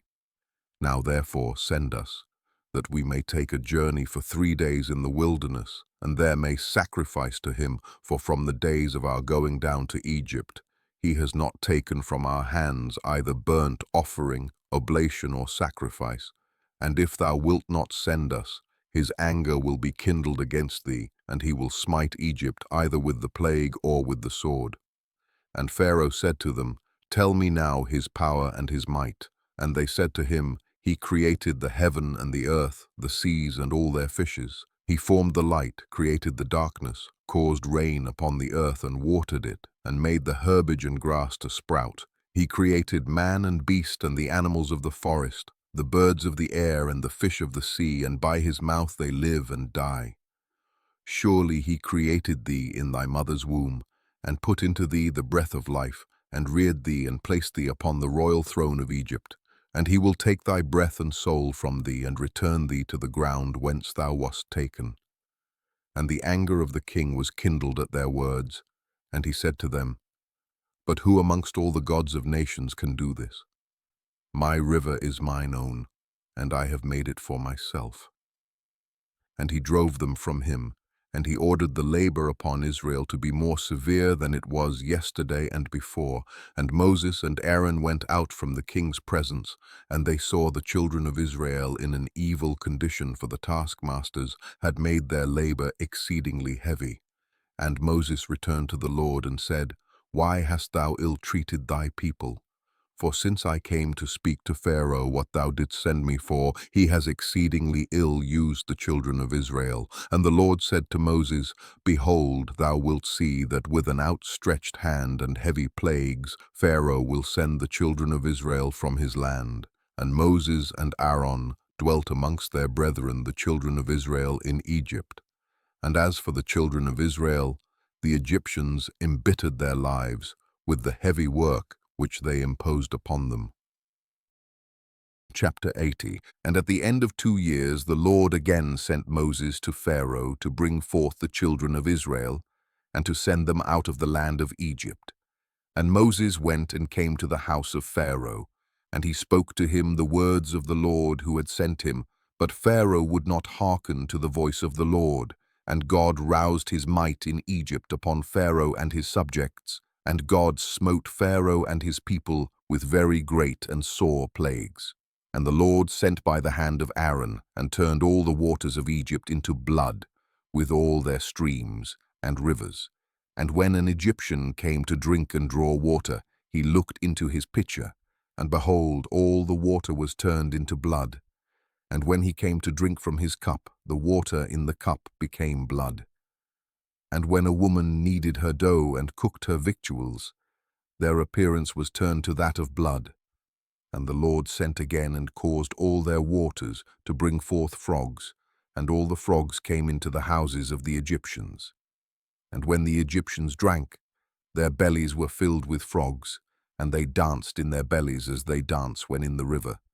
And all their drinking water and cooking water turned to frogs. Also when they lay in their beds, their perspiration bred frogs. Notwithstanding all this, the anger of the Lord did not turn from them, and his hand was stretched out against all the Egyptians to smite them with every heavy plague. And he sent and smote their dust to lice, and the lice became in Egypt to the height of 2 cubits upon the earth. The lice were also very numerous, in the flesh of man and beast, in all the inhabitants of Egypt. Also upon the king and queen the Lord sent the lice, and it grieved Egypt exceedingly on account of the lice. Notwithstanding this, the anger of the Lord did not turn away, and his hand was still stretched out over Egypt. And the Lord sent all kinds of beasts of the field into Egypt, and they came and destroyed all Egypt, man and beast and trees and all things that were in Egypt. And the Lord sent fiery serpents, scorpions, mice, weasels, toads, together with others creeping in dust, flies, hornets, fleas, bugs, and gnats, each swarm according to its kind. And all reptiles and winged animals according to their kind came to Egypt and grieved the Egyptians exceedingly. And the fleas and flies came into the eyes and ears of the Egyptians. And the hornet came upon them and drove them away, and they removed from it into their inner rooms, and it pursued them. And when the Egyptians hid themselves on account of the swarm of animals, they locked their doors after them, and God ordered the Sulanuth, which was in the sea, to come up and go into Egypt. And she had long arms, 10 cubits in length of the cubit of a man, and she went upon the roofs, and uncovered the raftering and flooring, and cut them, and stretched forth her arm into the house, and removed the lock and the bolt, and opened the houses of Egypt. Afterward came the swarm of animals into the houses of Egypt, and the swarm of animals destroyed the Egyptians, and it grieved them exceedingly. Notwithstanding this, the anger of the Lord did not turn away from the Egyptians, and his hand was yet stretched forth against them. And God sent the pestilence, and the pestilence pervaded Egypt, in the horses and asses, and in the camels, in herds of oxen and sheep, and in man. And when the Egyptians rose up early in the morning to take their cattle to pasture, they found all their cattle dead. And there remained of the cattle of the Egyptians only 1 in 10, and of the cattle belonging to Israel in Goshen not one died. And God sent a burning inflammation in the flesh of the Egyptians, which burst their skins, and it became a severe itch in all the Egyptians from the soles of their feet to the crowns of their heads. And many boils were in their flesh, that their flesh wasted away until they became rotten and putrid. Notwithstanding this, the anger of the Lord did not turn away, and his hand was still stretched out over all Egypt. And the Lord sent a very heavy hail, which smote their vines and broke their fruit trees, and dried them up that they fell upon them. Also every green herb became dry and perished, for a mingling fire descended amidst the hail. Therefore the hail and the fire consumed all things. Also men and beasts that were found abroad perished of the flames of fire and of the hail, and all the young lions were exhausted. And the Lord sent and brought numerous locusts into Egypt, the Chasel, Salom, Chargol, and Chagol, locusts, each of its kind, which devoured all that the hail had left remaining. Then the Egyptians rejoiced at the locusts, although they consumed the produce of the field, and they caught them in abundance, and salted them for food. And the Lord turned a mighty wind of the sea, which took away all the locusts, even those that were salted, and thrust them into the Red Sea. Not one locust remained within the boundaries of Egypt. And God sent darkness upon Egypt, that the whole land of Egypt and Pathros became dark for 3 days, so that a man could not see his hand when he lifted it to his mouth. At that time died many of the people of Israel who had rebelled against the Lord, and who would not hearken to Moses and Aaron, and believed not in them that God had sent them, and who had said, "We will not go forth from Egypt, lest we perish with hunger in a desolate wilderness," and who would not hearken to the voice of Moses. And the Lord plagued them in the 3 days of darkness, and the Israelites buried them in those days, without the Egyptians knowing of them or rejoicing over them. And the darkness was very great in Egypt for 3 days, and any person who was standing when the darkness came remained standing in his place, and he that was sitting remained sitting, and he that was lying continued lying in the same state, and he that was walking remained sitting upon the ground in the same spot. And this thing happened to all the Egyptians, until the darkness had passed away. And the days of darkness passed away, and the Lord sent Moses and Aaron to the children of Israel, saying, "Celebrate your feast and make your Passover. For behold, I come in the midst of the night amongst all the Egyptians, and I will smite all their firstborn, from the firstborn of a man to the firstborn of a beast. And when I see your Passover, I will pass over you." And the children of Israel did according to all that the Lord had commanded Moses and Aaron. Thus did they in that night. And it came to pass in the middle of the night, that the Lord went forth in the midst of Egypt, and smote all the firstborn of the Egyptians, from the firstborn of man to the firstborn of beast. And Pharaoh rose up in the night, he and all his servants and all the Egyptians, and there was a great cry throughout Egypt in that night, for there was not a house in which there was not a corpse. Also the likenesses of the firstborn of Egypt, which were carved in the walls at their houses, were destroyed and fell to the ground. Even the bones of their firstborn who had died before this, and whom they had buried in their houses, were raked up by the dogs of Egypt on that night, and dragged before the Egyptians, and cast before them. And all the Egyptians saw this evil which had suddenly come upon them, and all the Egyptians cried out with a loud voice. And all the families of Egypt wept upon that night, each man for his son, and each man for his daughter, being the firstborn, and the tumult of Egypt was heard at a distance on that night. And Batia, the daughter of Pharaoh, went forth with the king on that night to seek Moses and Aaron in their houses, and they found them in their houses, eating and drinking and rejoicing with all Israel. And Batia said to Moses, "Is this the reward for the good which I have done to thee, who have reared thee and stretched thee out, and thou hast brought this evil upon me and my father's house?" And Moses said to her, "Surely 10 plagues did the Lord bring upon Egypt. Did any evil accrue to thee from any of them? Did one of them affect thee?" And she said, "No." And Moses said to her, "Although thou art the firstborn to thy mother, thou shalt not die, and no evil shall reach thee in the midst of Egypt." And she said, "What advantage is it to me when I see the king, my brother, and all his household and subjects in this evil, whose firstborn perish with all the firstborn of Egypt?" And Moses said to her, "Surely thy brother and his household and subjects, the families of Egypt, would not hearken to the words of the Lord. Therefore did this evil come upon them." And Pharaoh king of Egypt approached Moses and Aaron, and some of the children of Israel, who were with them in that place, and he prayed to them, saying, "Rise up and take your brethren, all the children of Israel who are in the land, with their sheep and oxen, and all belonging to them. They shall leave nothing remaining, only pray for me to the Lord your God." And Moses said to Pharaoh, "Behold, though thou art thy mother's firstborn, yet fear not, for thou wilt not die. For the Lord has commanded that thou shalt live, in order to show thee his great might and strong stretched out arm."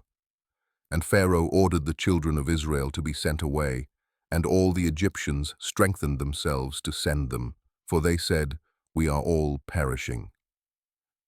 And all the Egyptians sent the Israelites forth, with great riches, sheep and oxen and precious things, according to the oath of the Lord between him and our father Abraham. And the children of Israel delayed going forth at night. And when the Egyptians came to them to bring them out, they said to them, "Are we thieves, that we should go forth at night?" And the children of Israel asked of the Egyptians vessels of silver and vessels of gold and garments, and the children of Israel stripped the Egyptians. And Moses hastened and rose up and went to the river of Egypt, and brought up from thence the coffin of Joseph, and took it with him. The children of Israel also brought up, each man his father's coffin with him, and each man the coffins of his tribe. Chapter 81. And the children of Israel journeyed from Ramesses to Succoth, about 600,000 men on foot, besides the little ones and their wives. Also a mixed multitude went up with them, and flocks and herds, even much cattle. And the sojourning of the children of Israel, who dwelt in the land of Egypt in hard labor, was 210 years. And at the end of 210 years, the Lord brought forth the children of Israel from Egypt with a strong hand. And the children of Israel traveled from Egypt, and from Goshen, and from Ramesses, and encamped in Succoth on the 15th day of the first month. And the Egyptians buried all their firstborn, whom the Lord had smitten, and all the Egyptians buried their slain for 3 days. And the children of Israel traveled from Succoth, and encamped in Etham, at the end of the wilderness. And on the 3rd day after the Egyptians had buried their firstborn, many men rose up from Egypt, and went after Israel to make them return to Egypt, for they repented that they had sent the Israelites away from their servitude.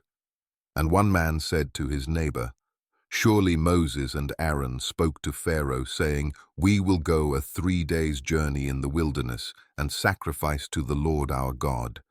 Now therefore let us rise up early in the morning and cause them to return. And it shall be that if they return with us to Egypt to their masters, then shall we know that there is faith in them. But if they will not return, then will we fight with them, and make them come back with great power and a strong hand." And all the nobles of Pharaoh rose up in the morning, and with them about 700,000 men, and they went forth from Egypt on that day, and came to the place where the children of Israel were. And all the Egyptians saw, and behold, Moses and Aaron and all the children of Israel were sitting before Pihahiroth, eating and drinking and celebrating the feast of the Lord.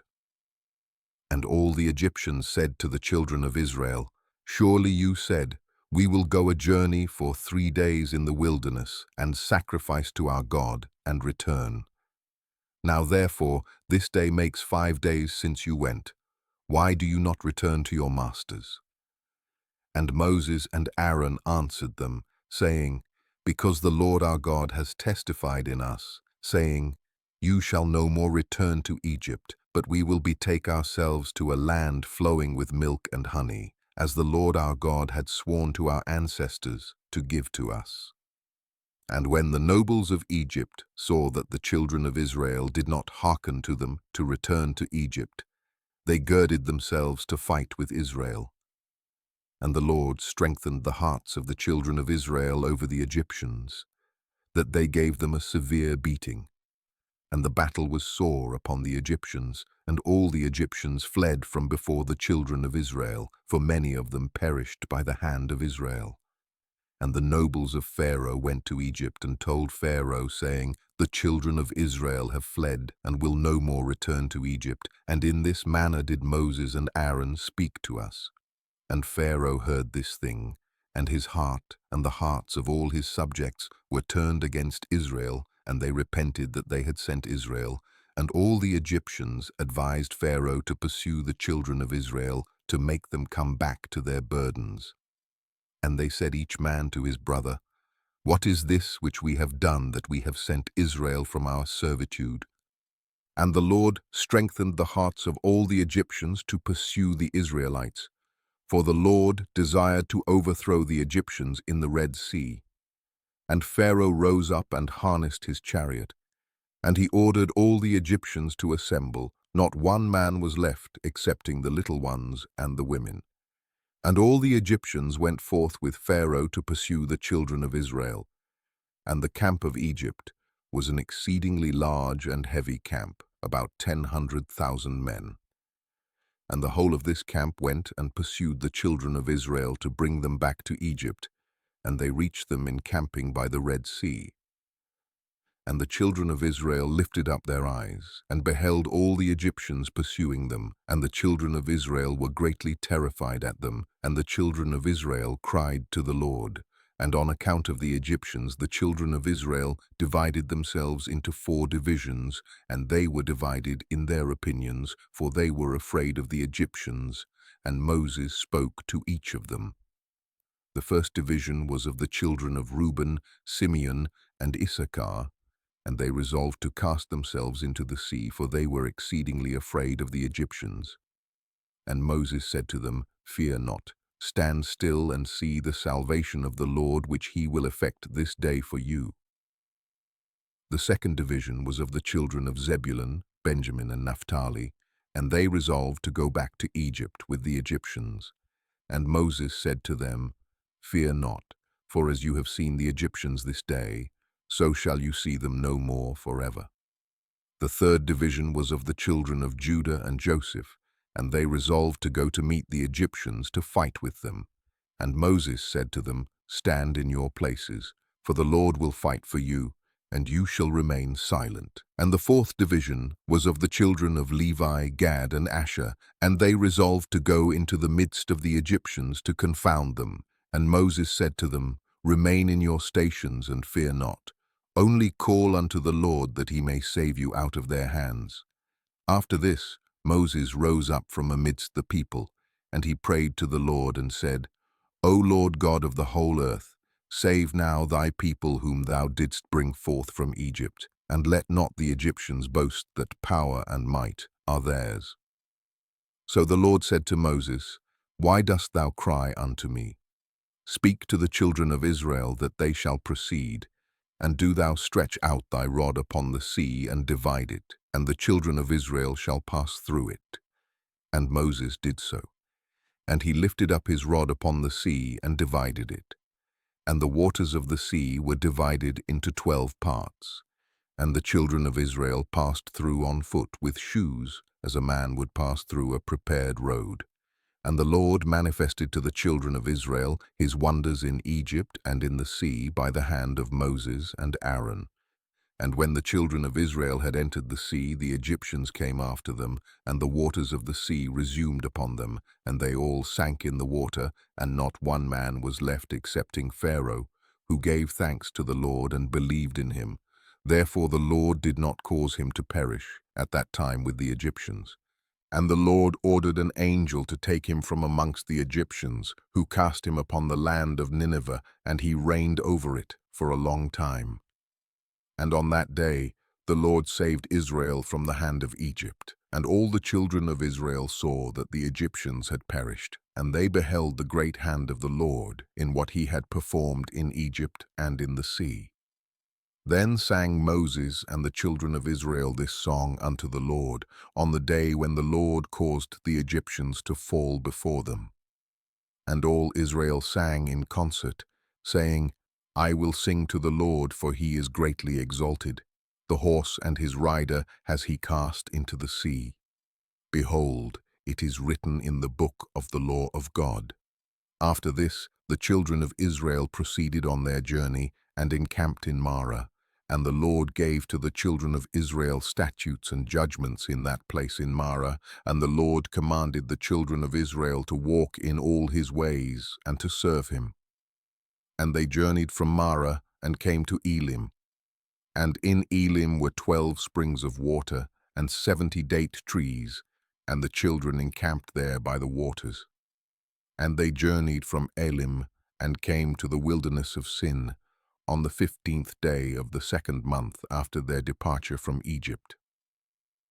At that time the Lord gave the manna to the children of Israel to eat, and the Lord caused food to rain from heaven for the children of Israel day by day.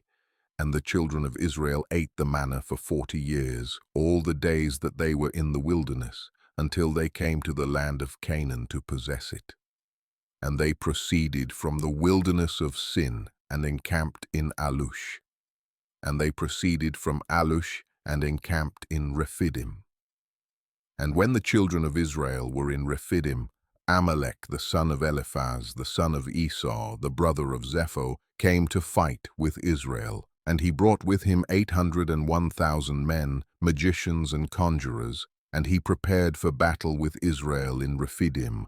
And they carried on a great and severe battle against Israel, and the Lord delivered Amalek and his people into the hands of Moses and the children of Israel, and into the hand of Joshua, the son of Nun, the Ephrathite, the servant of Moses. And the children of Israel smote Amalek and his people at the edge of the sword, but the battle was very sore upon the children of Israel.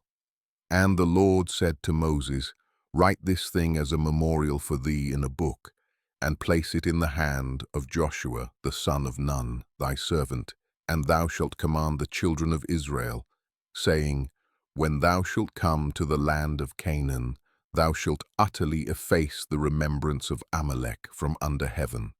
And Moses did so, and he took the book and wrote upon it these words, saying, Remember what Amalek has done to thee in the road when thou wentest forth from Egypt, who met thee in the road and smote thy rear, even those that were feeble behind thee when thou wast faint and weary. Therefore it shall be, when the Lord thy God shall have given thee rest from all thine enemies round about, in the land which the Lord thy God giveth thee for an inheritance, to possess it, that thou shalt blot out the remembrance of Amalek from under heaven, thou shalt not forget it. And the king who shall have pity on Amalek, or upon his memory, or upon his seed, behold, I will require it of him, and I will cut him off from amongst his people. And Moses wrote all these things in a book, and he enjoined the children of Israel respecting all these matters. Chapter 82. And the children of Israel proceeded from Rephidim, and they encamped in the wilderness of Sinai, in the 3rd month from their going forth from Egypt.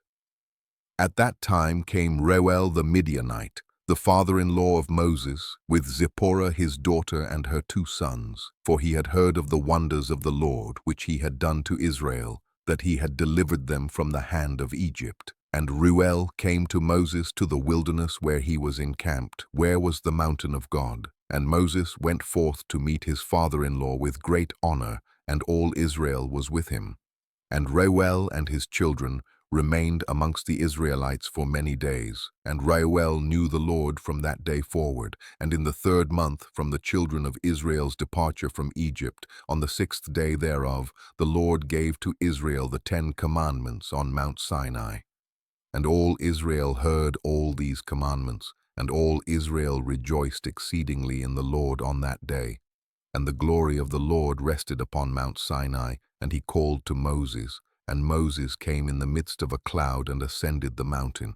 And Moses was upon the mount 40 days and 40 nights. He ate no bread and drank no water, and the Lord instructed him in the statutes and judgments in order to teach the children of Israel. And the Lord wrote the 10 commandments which he had commanded the children of Israel upon 2 tablets of stone, which he gave to Moses to command the children of Israel. And at the end of 40 days and 40 nights, when the Lord had finished speaking to Moses on Mount Sinai, then the Lord gave to Moses the tablets of stone written with the finger of God. And when the children of Israel saw that Moses tarried to come down from the mount, they gathered round Aaron and said, As for this man, Moses, we know not what has become of him. Now therefore rise up, make unto us a God who shall go before us, so that thou shalt not die. And Aaron was greatly afraid of the people, and he ordered them to bring him gold, and he made it into a molten calf for the people. And the Lord said to Moses, before he had come down from the mount, Get thee down, for thy people whom thou didst bring forth from Egypt have corrupted themselves. They have made to themselves a molten calf, and have bowed down to it. Now therefore leave me, that I may consume them from off the earth, for they are a stiff-necked people. And Moses besought the countenance of the Lord, and he prayed to the Lord for the people on account of the calf which they had made. And he afterward descended from the mount, and in his hands were the 2 tablets of stone, which God had given him to command the Israelites. And when Moses approached the camp and saw the calf which the people had made, the anger of Moses was kindled, and he broke the tablets under the mount. And Moses came to the camp, and he took the calf and burned it with fire, and ground it till it became fine dust, and strewed it upon the water, and gave it to the Israelites to drink. And there died of the people by the swords of each other about 3,000 men who had made the calf. And on the morrow Moses said to the people, I will go up to the Lord, peradventure I may make atonement for your sins, which you have sinned to the Lord. And Moses again went up to the Lord, and he remained with the Lord 40 days and 40 nights. And during the 40 days did Moses entreat the Lord in behalf of the children of Israel, and the Lord hearkened to the prayer of Moses, and the Lord was entreated of him in behalf of Israel. Then spake the Lord to Moses to hew 2 stone tablets, and to bring them up to the Lord, who would write upon them the 10 commandments. Now Moses did so, and he came down and hewed the 2 tablets, and went up to Mount Sinai to the Lord, and the Lord wrote the 10 commandments upon the tablets. And Moses remained yet with the Lord 40 days and 40 nights, and the Lord instructed him in statutes and judgments to impart to Israel. And the Lord commanded him respecting the children of Israel, that they should make a sanctuary for the Lord, that his name might rest therein. And the Lord showed him the likeness of the sanctuary, and the likeness of all its vessels. And at the end of the 40 days, Moses came down from the mount, and the 2 tablets were in his hand. And Moses came to the children of Israel and spoke to them all the words of the Lord, and he taught them laws, statutes, and judgments, which the Lord had taught him. And Moses told the children of Israel the word of the Lord, that a sanctuary should be made for him, to dwell amongst the children of Israel. And the people rejoiced greatly at all the good which the Lord had spoken to them through Moses, and they said, We will do all that the Lord has spoken to thee. And the people rose up like one man, and they made generous offerings to the sanctuary of the Lord, and each man brought the offering of the Lord for the work of the sanctuary, and for all its service. And all the children of Israel brought each man of all that was found in his possession for the work of the sanctuary of the Lord, gold, silver, and brass, and everything that was serviceable for the sanctuary. And all the wise men who were practiced in work came and made the sanctuary of the Lord, according to all that the Lord had commanded, every man in the work in which he had been practiced. And all the wise men in heart made the sanctuary and its furniture, and all the vessels for the holy service, as the Lord had commanded Moses. And the work of the sanctuary of the tabernacle was completed at the end of 5 months, and the children of Israel did all that the Lord had commanded Moses. And they brought the sanctuary and all its furniture to Moses, like unto the representation which the Lord had shown to Moses, so did the children of Israel. And Moses saw the work, and behold, they did it as the Lord had commanded him, so Moses blessed them. Chapter 83. And in the 12th month, in the 23rd day of the month, Moses took Aaron and his sons, and he dressed them in their garments, and anointed them, and did unto them as the Lord had commanded him. And Moses brought up all the offerings which the Lord had on that day commanded him. Moses afterward took Aaron and his sons, and said to them, For 7 days shall you remain at the door of the tabernacle, for thus am I commanded. And Aaron and his sons did all that the Lord had commanded them through Moses, and they remained for 7 days at the door of the tabernacle. And on the 8th day, being the 1st day of the 1st month, in the 2nd year from the Israelites' departure from Egypt, Moses erected the sanctuary. And Moses put up all the furniture of the tabernacle and all the furniture of the sanctuary, and he did all that the Lord had commanded him. And Moses called to Aaron and his sons, and they brought the burnt offering and the sin offering for themselves and the children of Israel, as the Lord had commanded Moses. On that day the 2 sons of Aaron, Nadab and Abihu, took strange fire and brought it before the Lord who had not commanded them, and a fire went forth from before the Lord and consumed them, and they died before the Lord on that day. Then on the day when Moses had completed to erect the sanctuary, the princes of the children of Israel began to bring their offerings before the Lord for the dedication of the altar.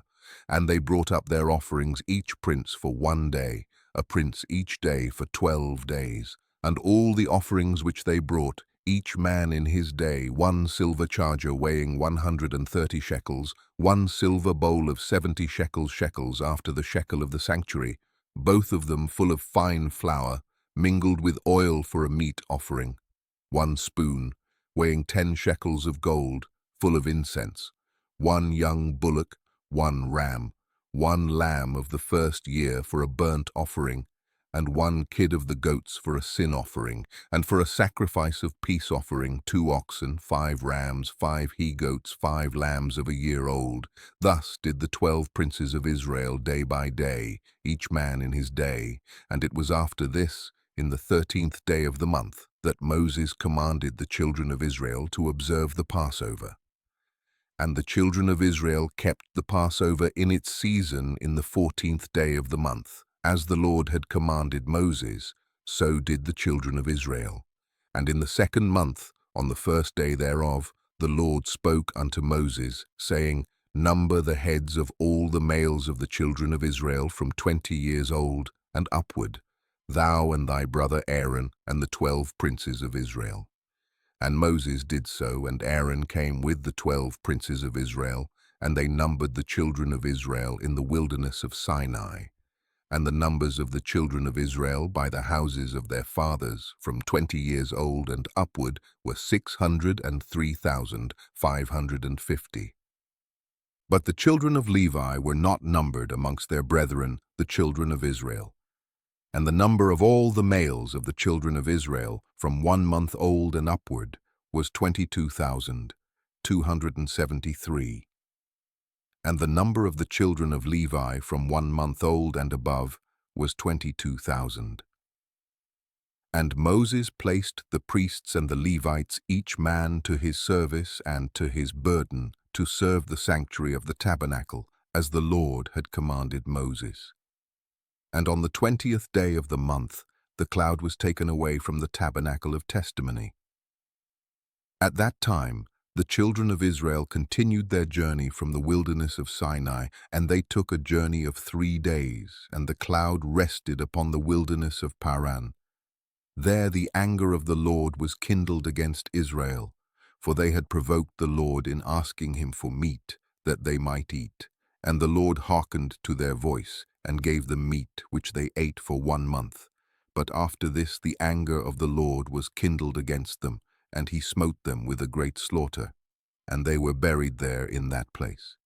And the children of Israel called that place Kebroth Hatava, because there they buried the people that lusted flesh. And they departed from Kebroth Hatava, and pitched in Hazeroth, which is in the wilderness of Paran. And whilst the children of Israel were in Hazeroth, the anger of the Lord was kindled against Miriam on account of Moses, and she became leprous, white as snow. And she was confined without the camp for 7 days, until she had been received again after her leprosy. The children of Israel afterward departed from Hazeroth, and pitched in the end of the wilderness of Paran. At that time the Lord spoke to Moses to send 12 men from the children of Israel, 1 man to a tribe, to go and explore the land of Canaan. And Moses sent the 12 men, and they came to the land of Canaan to search and examine it, and they explored the whole land from the wilderness of Sin to Rechob, as thou comest to Chamath. And at the end of 40 days they came to Moses and Aaron, and they brought him word as it was in their hearts. And 10 of the men brought up an evil report to the children of Israel, of the land which they had explored, saying, It is better for us to return to Egypt than to go to this land, a land that consumes its inhabitants. But Joshua the son of Nun, and Caleb the son of Jephunneh, who were of those that explored the land, said, The land is exceedingly good. If the Lord delight in us, then he will bring us to this land and give it to us, for it is a land flowing with milk and honey. But the children of Israel would not hearken to them, and they hearkened to the words of the 10 men who had brought up an evil report of the land. And the Lord heard the murmurings of the children of Israel, and he was angry and swore, saying, Surely not one man of this wicked generation shall see the land from 20 years old and upward, excepting Caleb the son of Jephunneh and Joshua the son of Nun. But surely this wicked generation shall perish in this wilderness, and their children shall come to the land, and they shall possess it. So the anger of the Lord was kindled against Israel, and he made them wander in the wilderness for 40 years until the end of that wicked generation, because they did not follow the Lord. And the people dwelt in the wilderness of Paran a long time, and they afterward proceeded to the wilderness by the way of the Red Sea. Chapter 84. At that time Korah the son of Jasher, the son of Kohath, the son of Levi, took many men of the children of Israel, and they rose up and quarreled with Moses and Aaron and the whole congregation. And the Lord was angry with them, and the earth opened its mouth and swallowed them up, with their houses and all belonging to them, and all the men belonging to Korah. And after this, God made the people go round by the way of Mount Sinai for a long time. At that time the Lord said unto Moses, Provoke not a war against the children of Esau, for I will not give to you of anything belonging to them, as much as the sole of the foot could tread upon, for I have given Mount Seir for an inheritance to Esau. Therefore did the children of Esau fight against the children of Seir in former times, and the Lord had delivered the children of Seir into the hands of the children of Esau, and destroyed them from before them. And the children of Esau dwelt in their stead unto this day. Therefore the Lord said to the children of Israel, Fight not against the children of Esau your brethren, for nothing in their land belongs to you, but you may buy food of them for money and eat it, and you may buy water of them for money and drink it. And the children of Israel did according to the word of the Lord. And the children of Israel went about the wilderness, going round by the way of Mount Sinai for a long time, and touched not the children of Esau, and they continued in that district for 19 years.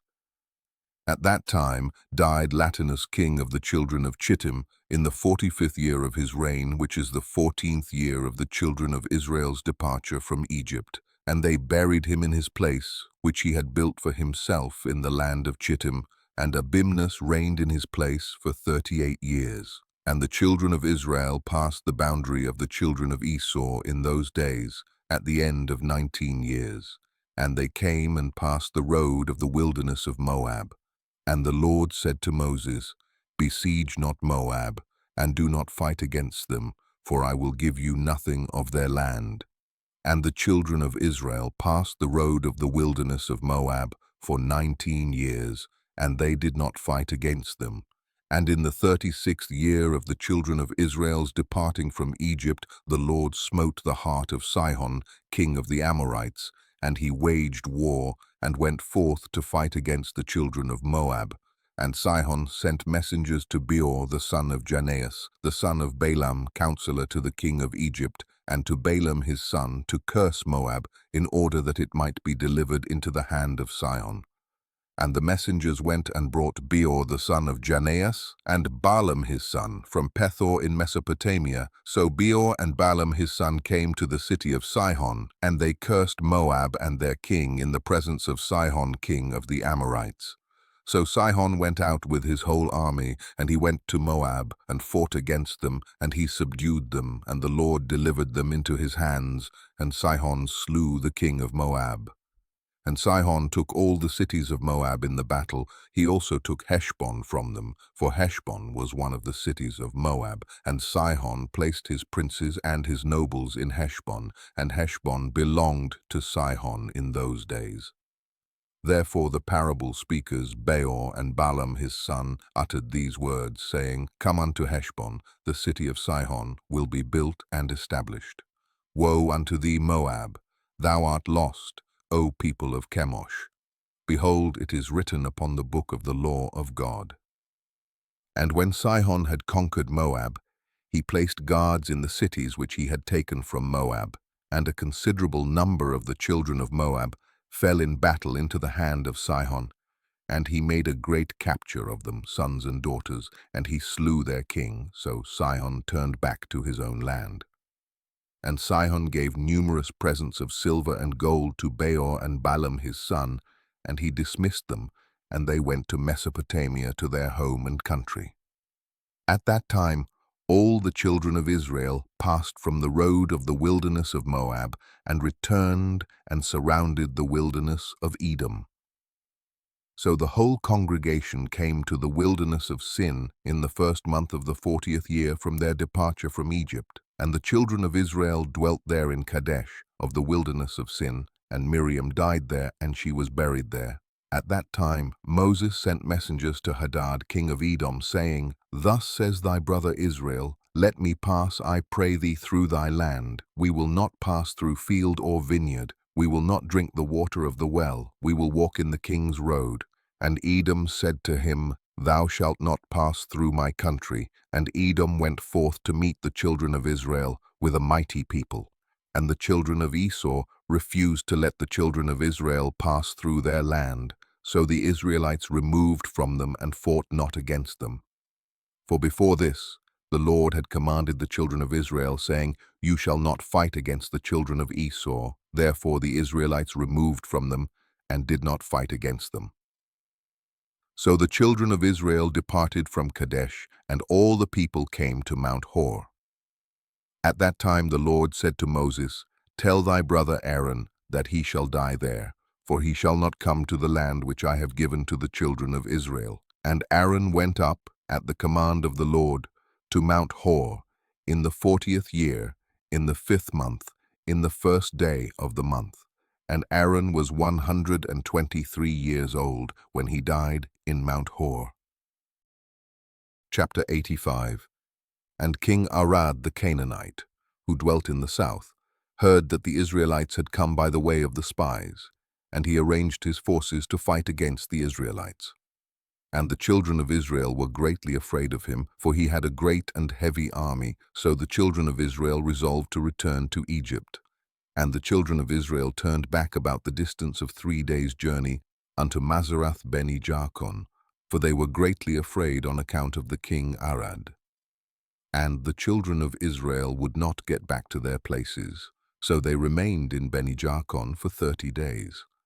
And when the children of Levi saw that the children of Israel would not turn back, they were jealous for the sake of the Lord, and they rose up and fought against the Israelites their brethren, and slew of them a great body, and forced them to turn back to their place, Mount Hor. And when they returned, King Arad was still arranging his host for battle against the Israelites. And Israel vowed a vow, saying, If thou wilt deliver this people into my hand, then I will utterly destroy their cities. And the Lord hearkened to the voice of Israel, and he delivered the Canaanites into their hand, and he utterly destroyed them and their cities, and he called the name of the place Hormah. And the children of Israel journeyed from Mount Hor, and pitched in Oboth, and they journeyed from Oboth, and they pitched at Ije-abarim, in the border of Moab. And the children of Israel sent to Moab, saying, Let us pass now through thy land into our place. But the children of Moab would not suffer the children of Israel to pass through their land. For the children of Moab were greatly afraid lest the children of Israel should do unto them as Sihon king of the Amorites had done to them, who had taken their land and had slain many of them. Therefore Moab would not suffer the Israelites to pass through his land. And the Lord commanded the children of Israel, saying that they should not fight against Moab. So the Israelites removed from Moab. And the children of Israel journeyed from the border of Moab, and they came to the other side of Arnon, the border of Moab, between Moab and the Amorites. And they pitched in the border of Sihon, king of the Amorites, in the wilderness of Kedemoth. And the children of Israel sent messengers to Sihon, king of the Amorites, saying, Let us pass through thy land. We will not turn into the fields or into the vineyards. We will go along by the king's highway until we shall have passed thy border, but Sihon would not suffer the Israelites to pass. So Sihon collected all the people of the Amorites and went forth into the wilderness to meet the children of Israel, and he fought against Israel in Jahaz. And the Lord delivered Sihon king of the Amorites into the hand of the children of Israel, and Israel smote all the people of Sihon with the edge of the sword, and avenged the cause of Moab. And the children of Israel took possession of the land of Sihon, from Aram unto Jabbok, unto the children of Ammon, and they took all the spoil of the cities. And Israel took all these cities, and Israel dwelt in all the cities of the Amorites. And all the children of Israel resolved to fight against the children of Ammon, to take their land also. So the Lord said to the children of Israel, Do not besiege the children of Ammon, neither stir up battle against them, for I will give nothing to you of their land. And the children of Israel hearkened to the word of the Lord, and did not fight against the children of Ammon. And the children of Israel turned and went up by the way of Bashan to the land of Og, king of Bashan. And Og the king of Bashan went out to meet the Israelites in battle, and he had with him many valiant men, and a very strong force from the people of the Amorites. And Og king of Bashan was a very powerful man, but Naaron his son was exceedingly powerful, even stronger than he was.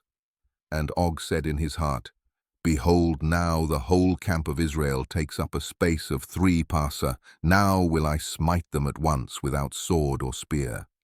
And Og went up Mount Jahaz, and took therefrom one large stone, the length of which was 3 parsa, and he placed it on his head, and resolved to throw it upon the camp of the children of Israel, to smite all the Israelites with that stone. And the angel of the Lord came and pierced the stone upon the head of Og. And the stone fell upon the neck of Og, that Og fell to the earth on account of the weight of the stone upon his neck.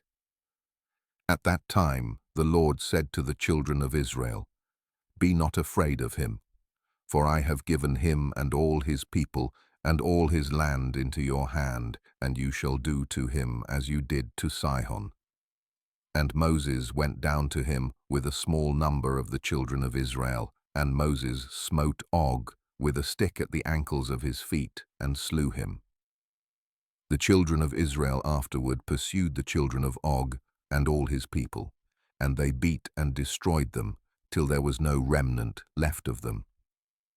Moses afterward sent some of the children of Israel to spy out Jasher, for Jasher was a very famous city. And the spies went to Jasher and explored it, and the spies trusted in the Lord, and they fought against the men of Jasher. And these men took Jasher and its villages, and the Lord delivered them into their hand, and they drove out the Amorites who had been there. And the children of Israel took the land of the 2 kings of the Amorites, 60 cities which were on the other side of Jordan, from the brook of Arnon unto Mount Hermon. And the children of Israel journeyed and came into the plain of Moab, which is on this side of Jordan, by Jericho.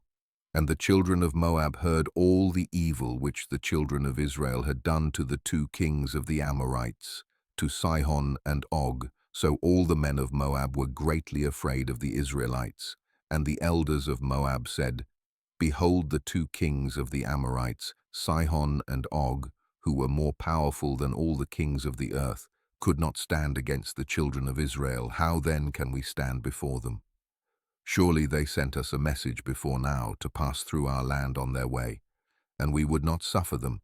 Now they will turn upon us with their heavy swords and destroy us. And Moab was distressed on account of the children of Israel, and they were greatly afraid of them, and they counseled together what was to be done to the children of Israel. And the elders of Moab resolved, and took one of their men, Balak the son of Zippor the Moabite, and made him king over them at that time. And Balak was a very wise man. And the elders of Moab rose up and sent to the children of Midian to make peace with them. For a great battle and enmity had been in those days between Moab and Midian, from the days of Hadad the son of Bedad king of Edom, who smote Midian in the field of Moab, unto these days. And the children of Moab sent to the children of Midian, and they made peace with them. And the elders of Midian came to the land of Moab to make peace in behalf of the children of Midian. And the elders of Moab counseled with the elders of Midian what to do in order to save their lives from Israel. And all the children of Moab said to the elders of Midian, Now therefore the children of Israel lick up all that are round about us, as the ox licks up the grass of the field. For thus did they do to the 2 kings of the Amorites, who are stronger than we are. And the elders of Midian said to Moab, We have heard that at the time when Sihon king of the Amorites fought against you, when he prevailed over you and took your land, he had sent to Beor the son of Janeas and to Balaam his son from Mesopotamia, and they came and cursed you. Therefore did the hand of Sihon prevail over you, that he took your land. Now therefore send you also to Balaam his son, for he still remains in his land, and give him his hire, that he may come and curse all the people of whom you are afraid. So the elders of Moab heard this thing, and it pleased them to send to Balaam the son of Beor. So Balak, the son of Zippor, king of Moab, sent messengers to Balaam, saying, Behold, there is a people come out from Egypt. Behold, they cover the face of the earth, and they abide over against me. Now therefore come and curse this people for me, for they are too mighty for me. Peradventure I shall prevail to fight against them, and drive them out. For I heard that he whom thou blessest is blessed, and whom thou cursest is cursed.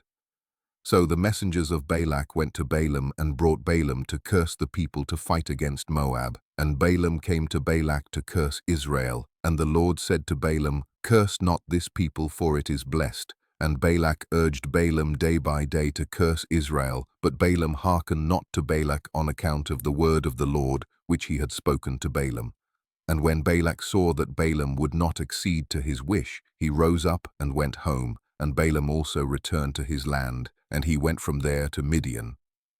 And the children of Israel journeyed from the plain of Moab, and pitched by Jordan from Beth Jesimuth even unto Abel Shittim, at the end of the plains of Moab. And when the children of Israel abode in the plain of Shittim, they began to commit whoredom with the daughters of Moab.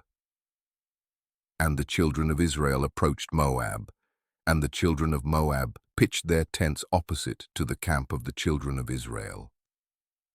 And the children of Moab were afraid of the children of Israel. And the children of Moab took all their daughters and their wives, of beautiful aspect and comely appearance, and dressed them in gold and silver and costly garments. And the children of Moab seated those women at the door of their tents, in order that the children of Israel might see them and turn to them, and not fight against Moab. And all the children of Moab did this thing to the children of Israel, and every man placed his wife and daughter at the door of his tent. And all the children of Israel saw the act of the children of Moab, and the children of Israel turned to the daughters of Moab, and coveted them, and they went to them. And it came to pass that when a Hebrew came to the door of the tent of Moab, and saw a daughter of Moab, and desired her in his heart, and spoke with her at the door of the tent, that which he desired, whilst they were speaking together, the men of the tent would come out and speak to the Hebrew like unto these words, Surely you know that we are brethren, we are all the descendants of Lot, and the descendants of Abraham his brother. Wherefore then will you not remain with us, and wherefore will you not eat our bread and our sacrifice? And when the children of Moab had thus overwhelmed him with their speeches, and enticed him by their flattering words, they seated him in the tent, and cooked and sacrificed for him, and he ate of their sacrifice and of their bread. They then gave him wine, and he drank, and became intoxicated, and they placed before him a beautiful damsel, and he did with her as he liked, for he knew not what he was doing, as he had drunk plentifully of wine. Thus did the children of Moab to Israel in that place, in the plain of Shittim, and the anger of the Lord was kindled against Israel on account of this matter, and he sent a pestilence amongst them, and there died of the Israelites 24,000 men. Now there was a man of the children of Simeon, whose name was Zimri, the son of Salu, who connected himself with the Midianite Cosbi, the daughter of Zur, king of Midian, in the sight of all the children of Israel. And Phinehas, the son of Eleazar, the son of Aaron the priest, saw this wicked thing which Zimri had done, and he took a spear, and rose up and went after them, and pierced them both, and slew them. And the pestilence ceased from the children of Israel. Chapter 86. At that time, after the pestilence, the Lord said to Moses and to Eleazar the son of Aaron the priest, saying, Number the heads of the whole community of the children of Israel, from 20 years old and upward, all that went forth in the army. And Moses and Eleazar numbered the children of Israel after their families, and the number of all Israel was 700,730. And the number of the children of Levi from 1 month old and upward was 23,000, and amongst these there was not a man of those numbered by Moses and Aaron in the wilderness of Sinai. For the Lord had told them that they would die in the wilderness, so they all died, and not one had been left of them, excepting Caleb the son of Jephunneh, and Joshua the son of Nun. And it was after this that the Lord said to Moses, Say unto the children of Israel to avenge upon Midian the cause of their brethren the children of Israel. And Moses did so, and the children of Israel chose from amongst them 12,000 men, being 1,000 to a tribe, and they went to Midian. And the children of Israel warred against Midian, and they slew every male, also the 5 princes of Midian, and Balaam the son of Beor did they slay with the sword. And the children of Israel took the wives of Midian captive, with their little ones and their cattle, and all belonging to them. And they took all the spoil and all the prey, and they brought it to Moses and to Eleazar to the plains of Moab. And Moses and Eleazar and all the princes of the congregation went forth to meet them with joy. And they divided all the spoil of Midian. And the children of Israel had been revenged upon Midian for the cause of their brethren, the children of Israel. Chapter 87. At that time the Lord said to Moses, Behold, thy days are approaching to an end. Take now Joshua the son of Nun thy servant, and place him in the tabernacle, and I will command him. And Moses did so. And the Lord appeared in the tabernacle in a pillar of cloud. And the pillar of cloud stood at the entrance of the tabernacle. And the Lord commanded Joshua the son of Nun, and said unto him, Be strong and courageous, for thou shalt bring the children of Israel to the land which I swore to give them, and I will be with thee. And Moses said to Joshua, Be strong and courageous, for thou wilt make the children of Israel inherit the land, and the Lord will be with thee. He will not leave thee nor forsake thee. Be not afraid nor disheartened. And Moses called to all the children of Israel and said to them, You have seen all the good which the Lord your God has done for you in the wilderness. Now therefore observe all the words of this law, and walk in the way of the Lord your God. Turn not from the way which the Lord has commanded you, either to the right or to the left. And Moses taught the children of Israel statutes and judgments and laws to do in the land as the Lord had commanded him. And he taught them the way of the Lord and his laws. Behold, they are written upon the book of the law of God which he gave to the children of Israel by the hand of Moses. And Moses finished commanding the children of Israel, and the Lord said to him, saying, Go up to the Mount Abarim, and die there, and be gathered unto thy people, as Aaron thy brother was gathered. And Moses went up as the Lord had commanded him, and he died there in the land of Moab by the order of the Lord, in the 40th year from the Israelites going forth from the land of Egypt. And the children of Israel wept for Moses in the plains of Moab for 30 days, and the days of weeping and mourning for Moses were completed. Chapter 88. And it was after the death of Moses that the Lord said to Joshua the son of Nun, saying, Rise up and pass the Jordan to the land which I have given to the children of Israel, and thou shalt make the children of Israel inherit the land. Every place upon which the sole of your feet shall tread shall belong to you, from the wilderness of Lebanon unto the great river, the river of Perath shall be your boundary. No man shall stand up against thee all the days of thy life. As I was with Moses, so will I be with thee. Only be strong and of good courage to observe all the law which Moses commanded thee. Turn not from the way either to the right or to the left, in order that thou mayest prosper in all that thou doest. And Joshua commanded the officers of Israel, saying, Pass through the camp and command the people, saying, Prepare for yourselves provisions, for in 3 days more you will pass the Jordan to possess the land.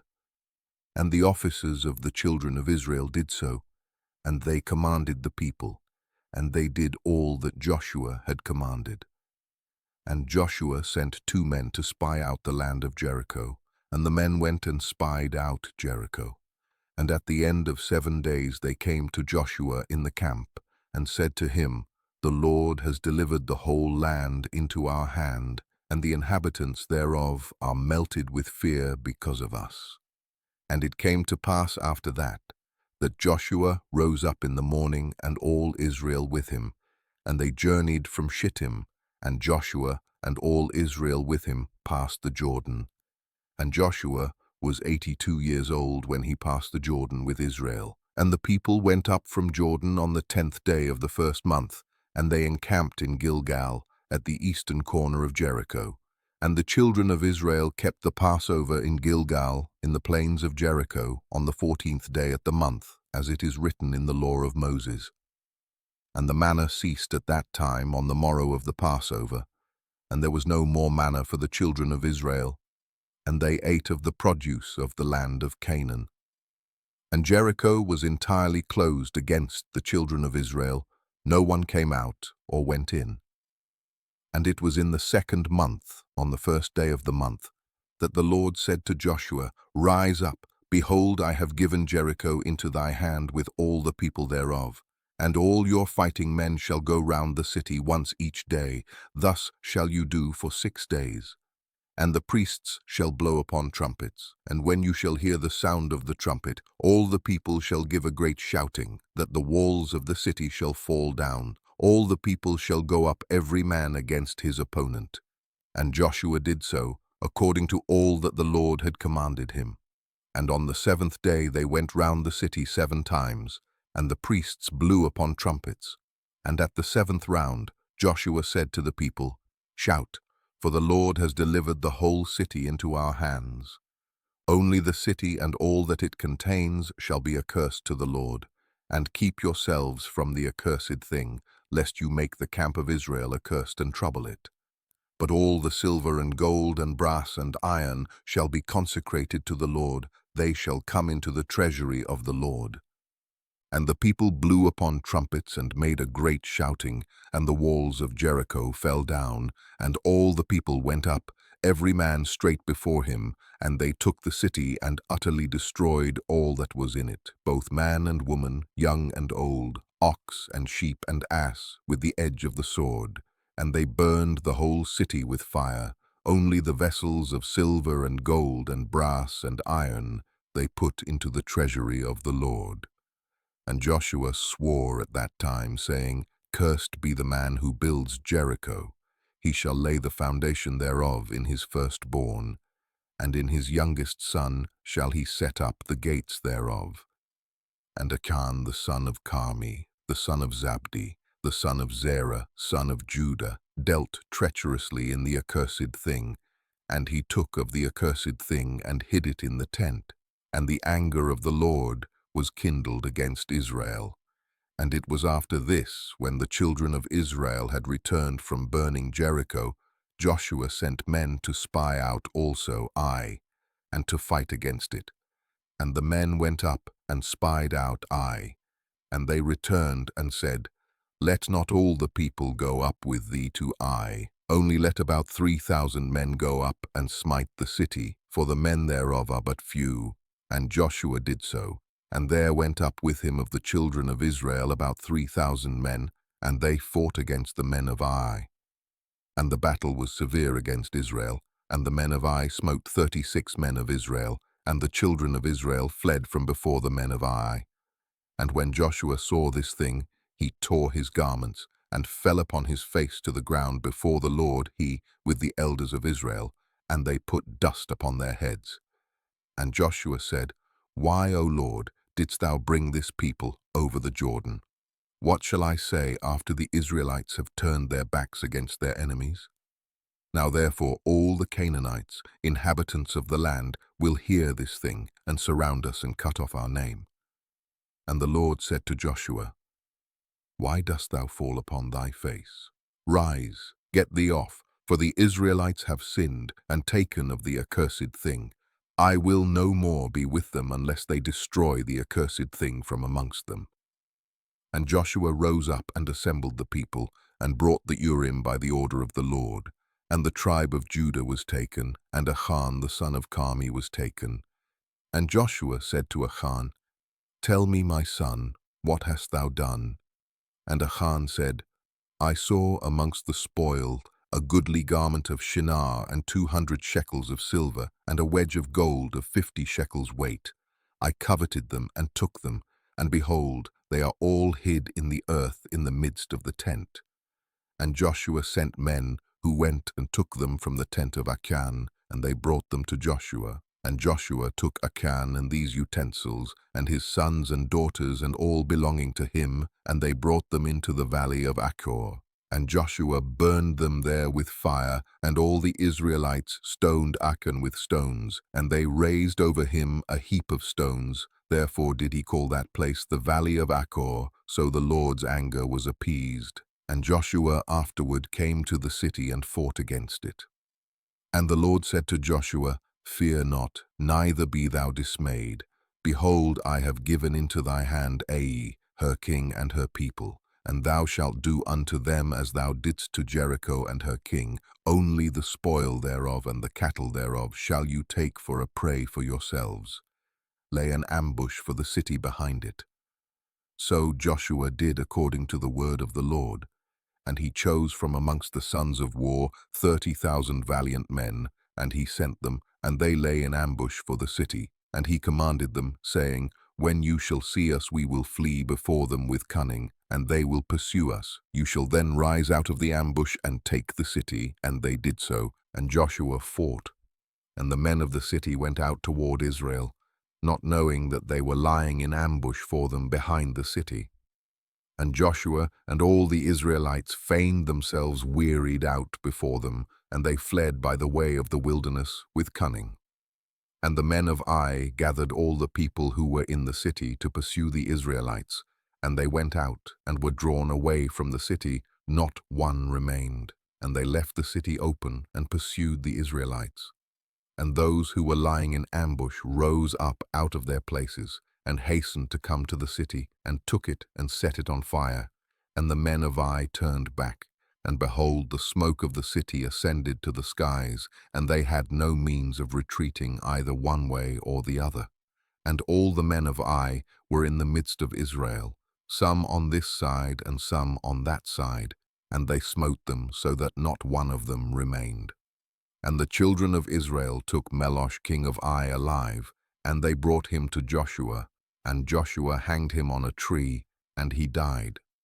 And the children of Israel returned to the city after having burned it, and they smote all those that were in it with the edge of the sword. And the number of those that had fallen of the men of Ai, both man and woman, was 12,000. Only the cattle and the spoil of the city they took to themselves, according to the word of the Lord to Joshua. And all the kings on this side Jordan, all the kings of Canaan, heard of the evil which the children of Israel had done to Jericho and to Ai, and they gathered themselves together to fight against Israel. Only the inhabitants of Gibeon were greatly afraid of fighting against the Israelites, lest they should perish, so they acted cunningly. And they came to Joshua and to all Israel, and said unto them, We have come from a distant land, now therefore make a covenant with us. And the inhabitants of Gibeon overreached the children of Israel, and the children of Israel made a covenant with them, and they made peace with them, and the princes of the congregation swore unto them. But afterward the children of Israel knew that they were neighbors to them, and were dwelling amongst them. But the children of Israel slew them not, for they had sworn to them by the Lord, and they became hewers of wood and drawers of water. And Joshua said to them, Why did you deceive me, to do this thing to us? And they answered him, saying, Because it was told to thy servants all that you had done to all the kings of the Amorites, and we were greatly afraid of our lives, and we did this thing. And Joshua appointed them on that day to hew wood, and to draw water, and he divided them for slaves to all the tribes of Israel. And when Adonizedek king of Jerusalem heard all that the children of Israel had done to Jericho and to Ai, he sent to Hoham king of Hebron, and to Piram king at Jarmuth, and to Japhia king of Lachish, and to Deber king of Eglon, saying, Come up to me and help me, that we may smite the children of Israel and the inhabitants of Gibeon, who have made peace with the children of Israel. And they gathered themselves together, and the 5 kings of the Amorites went up with all their camps, a mighty people numerous as the sand of the seashore. And all these kings came and encamped before Gibeon, and they began to fight against the inhabitants of Gibeon. And all the men of Gibeon sent to Joshua, saying, Come up quickly to us and help us, for all the kings of the Amorites have gathered together to fight against us. And Joshua and all the fighting people went up from Gilgal, and Joshua came suddenly to them, and smote these 5 kings with a great slaughter. And the Lord confounded them before the children of Israel, who smote them with a terrible slaughter in Gibeon, and pursued them along the way that goes up to Beth-horon unto Makkedah, and they fled from before the children of Israel. And whilst they were fleeing, the Lord sent upon them hailstones from heaven, and more of them died by the hailstones than by the slaughter of the children of Israel. And the children of Israel pursued them, and they still smote them in the road, going on and smiting them. And when they were smiting, the day was declining toward evening. And Joshua said in the sight of all the people, Sun, stand thou still upon Gibeon, and thou moon in the valley of Ajalon, until the nation shall have revenged itself upon its enemies. And the Lord hearkened to the voice of Joshua, and the sun stood still in the midst of the heavens, and it stood still 36 moments. And the moon also stood still, and hastened not to go down a whole day. And there was no day like that, before it or after it, that the Lord hearkened to the voice of a man, for the Lord fought for Israel. Chapter 89. Then spoke Joshua this song on the day that the Lord had given the Amorites into the hand of Joshua and the children of Israel. And he said, in the sight of all Israel, Thou hast done mighty things, O Lord, thou hast performed great deeds. Who is like unto thee? My lips shall sing to thy name.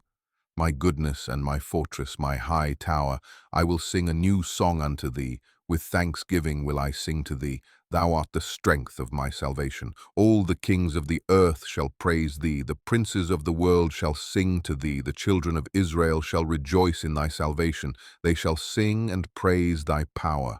To thee, O Lord, did we confide. We said, Thou art our God, for thou wast our shelter and strong tower against our enemies.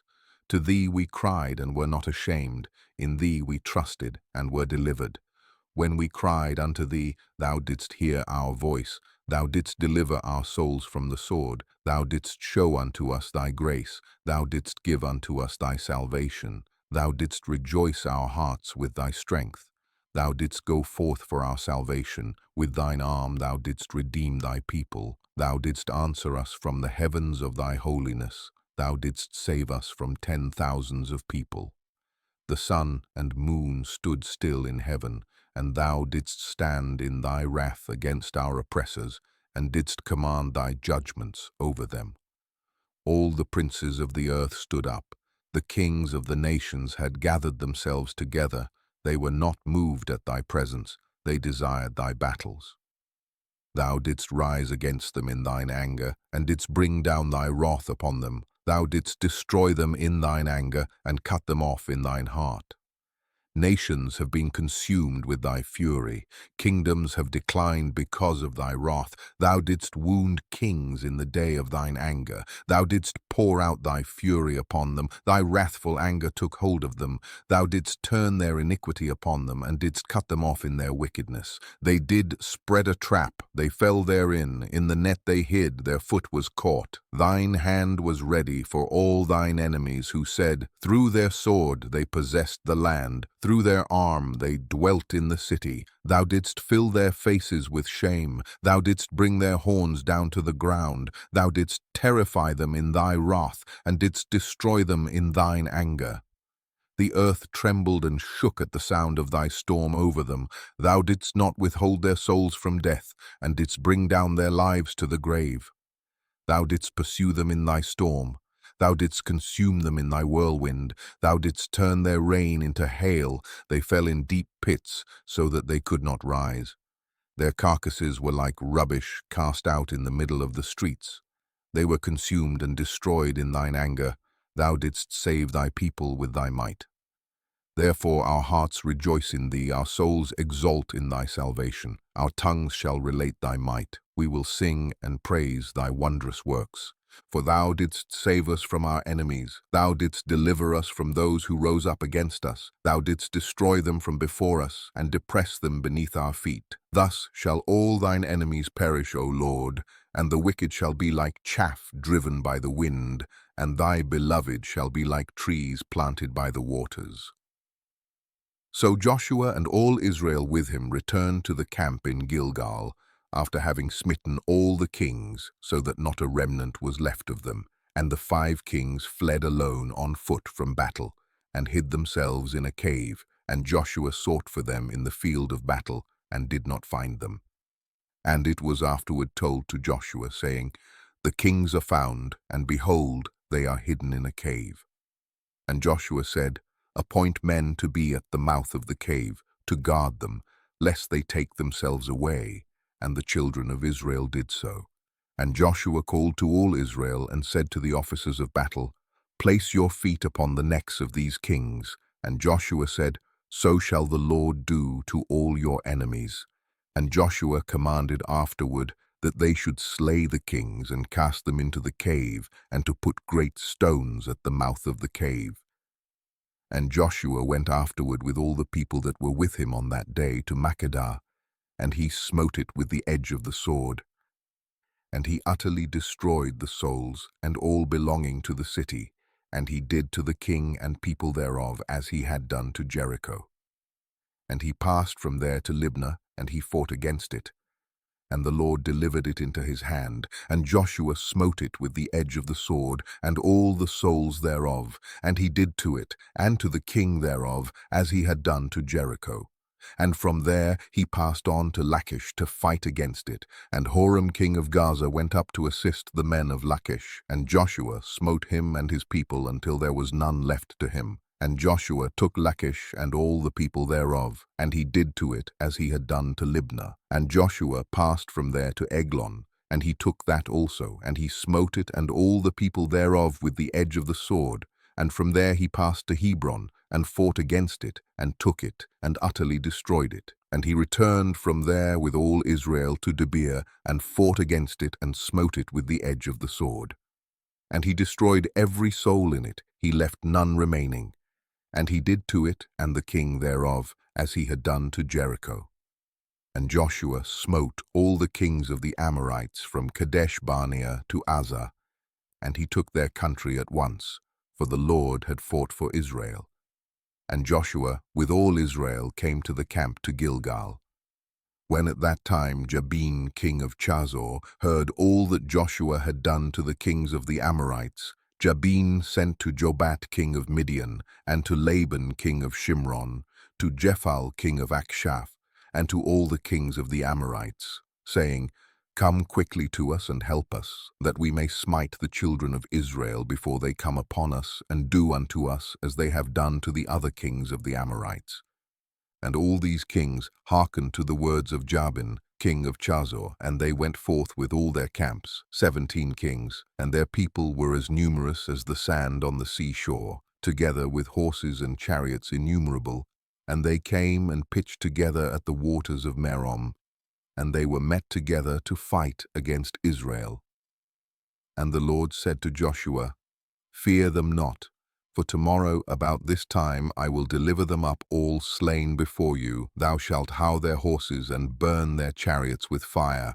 And Joshua with all the men of war came suddenly upon them and smote them, and they fell into their hands, for the Lord had delivered them into the hands of the children of Israel. So the children of Israel pursued all these kings with their camps, and smote them until there was none left of them, and Joshua did to them as the Lord had spoken to him.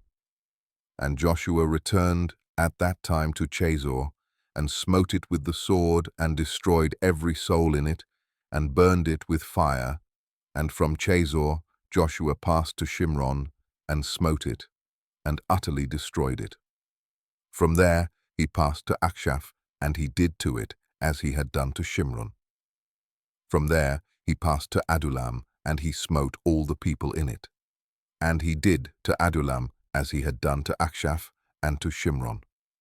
And he passed from them to all the cities of the kings which he had smitten, and he smote all the people that were left of them, and he utterly destroyed them. Only their booty and cattle the Israelites took to themselves as a prey, but every human being they smote, they suffered not a soul to live.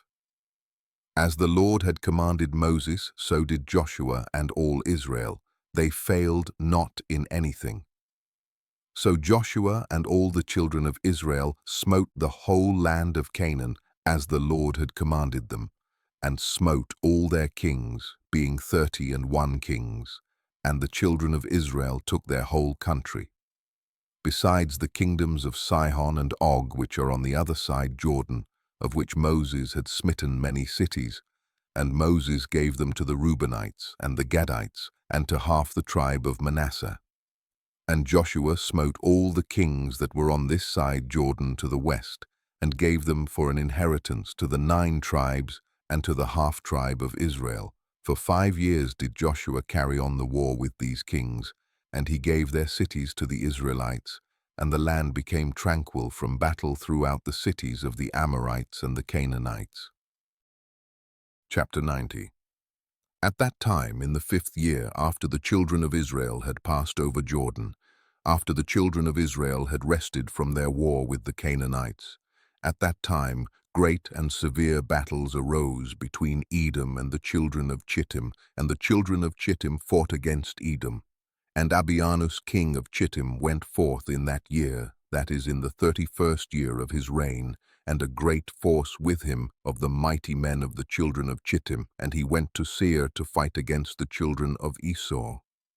And Hadad the king of Edom heard of his report, and he went forth to meet him with a heavy people and strong force, and engaged in battle with him in the field of Edom.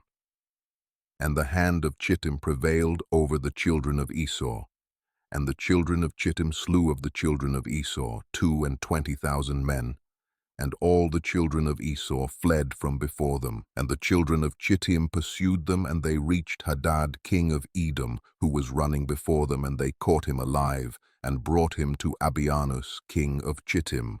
And Abianus ordered him to be slain, and Hadad king of Edom died in the 48th year of his reign.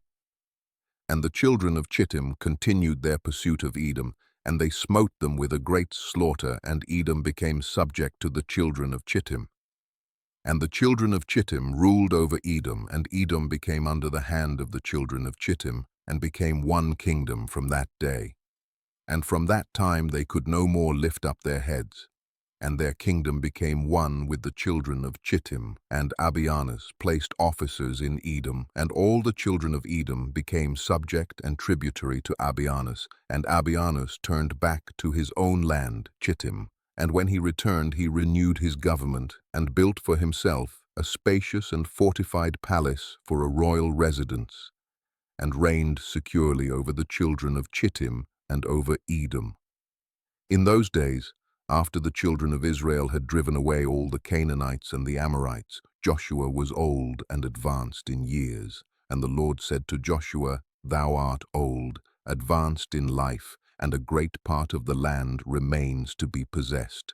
Now therefore divide this land for an inheritance to the 9 tribes and to the half-tribe of Manasseh. And Joshua rose up and did as the Lord had spoken to him.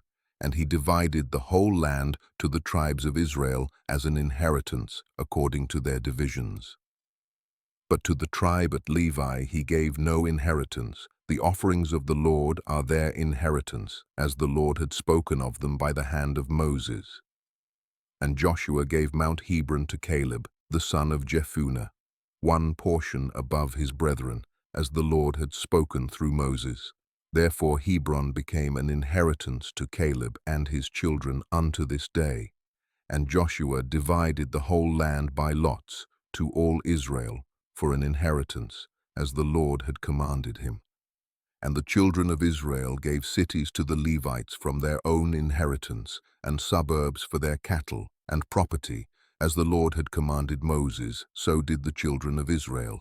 And they divided the land by lot, whether great or small. And they went to inherit the land according to their boundaries. And the children of Israel gave to Joshua the son of Nun an inheritance amongst them. By the word of the Lord did they give to him the city which he required, Timnath-Serach in Mount Ephraim, and he built the city and dwelt therein. These are the inheritances which Eleazar the priest and Joshua the son of Nun and the heads of the fathers of the tribes portioned out to the children of Israel by lot in Shiloh, before the Lord at the door of the tabernacle, and they left off dividing the land. And the Lord gave the land to the Israelites, and they possessed it as the Lord had spoken to them, and as the Lord had sworn to their ancestors. And the Lord gave to the Israelites rest from all their enemies around them, and no man stood up against them, and the Lord delivered all their enemies into their hands, and not one thing failed of all the good which the Lord had spoken to the children of Israel. Yea, the Lord performed everything. And Joshua called to all the children of Israel, and he blessed them, and commanded them to serve the Lord. And he afterward sent them away, and they went each man to his city, and each man to his inheritance. And the children of Israel served the Lord all the days of Joshua, and the Lord gave them rest from all around them, and they dwelt securely in their cities. And it came to pass in those days that Abianus king of Chittim died, in the 38th year of his reign, that is the 7th year of his reign over Edom, and they buried him in his place, which he had built for himself, and Latinus reigned in his stead 50 years. And during his reign he brought forth an army, and he went and fought against the inhabitants of Britannia and Kernania, the children of Elisha son of Javan, and he prevailed over them and made them tributary. He then heard that Edom had revolted from under the hand of Chittim, and Latinus went to them and smote them and subdued them, and placed them under the hand of the children of Chittim, and Edom became one kingdom with the children of Chittim all the days. And for many years there was no king in Edom, and their government was with the children of Chittim and their king. And it was in the 26th year after the children of Israel had passed the Jordan, that is the 66th year after the children of Israel had departed from Egypt, that Joshua was old, advanced in years, being 108 years old in those days. And Joshua called to all Israel, to their elders, their judges and officers, after the Lord had given to all the Israelites rest from all their enemies round about. And Joshua said to the elders of Israel and to their judges, Behold, I am old, advanced in years, and you have seen what the Lord has done to all the nations whom he has driven away from before you. For it is the Lord who has fought for you. Now therefore strengthen yourselves to keep and to do all the words of the law of Moses, not to deviate from it to the right or to the left, and not to come amongst those nations who are left in the land. Neither shall you make mention of the name of their gods, but you shall cleave to the Lord your God, as you have done to this day. And Joshua greatly exhorted the children of Israel to serve the Lord all their days. And all the Israelites said, We will serve the Lord our God all our days, we and our children, and our children's children, and our seed forever. And Joshua made a covenant with the people on that day, and he sent away the children of Israel, and they went each man to his inheritance and to his city. And it was in those days, when the children of Israel were dwelling securely in their cities, that they buried the coffins of the tribes of their ancestors, which they had brought up from Egypt, each man in the inheritance of his children. The 12 sons of Jacob did the children of Israel bury, each man in the possession of his children. And these are the names of the cities wherein they buried the 12 sons of Jacob, whom the children of Israel had brought up from Egypt. And they buried Reuben and Gad on this side Jordan, in Romia, which Moses had given to their children. And Simeon and Levi they buried in the city Mauda, which he had given to the children of Simeon, and the suburb of the city was for the children of Levi. And Judah they buried in the city of Benjamin opposite Bethlehem, and the bones of Issachar and Zebulun they buried in Zidon, in the portion which fell to their children. And Dan was buried in the city of his children in Eshtael, and Naphtali and Asher they buried in Kadesh Naphtali, each man in his place which he had given to his children. And the bones of Joseph they buried in Shechem, in the part of the field which Jacob had purchased from Hamor, and which became to Joseph for an inheritance.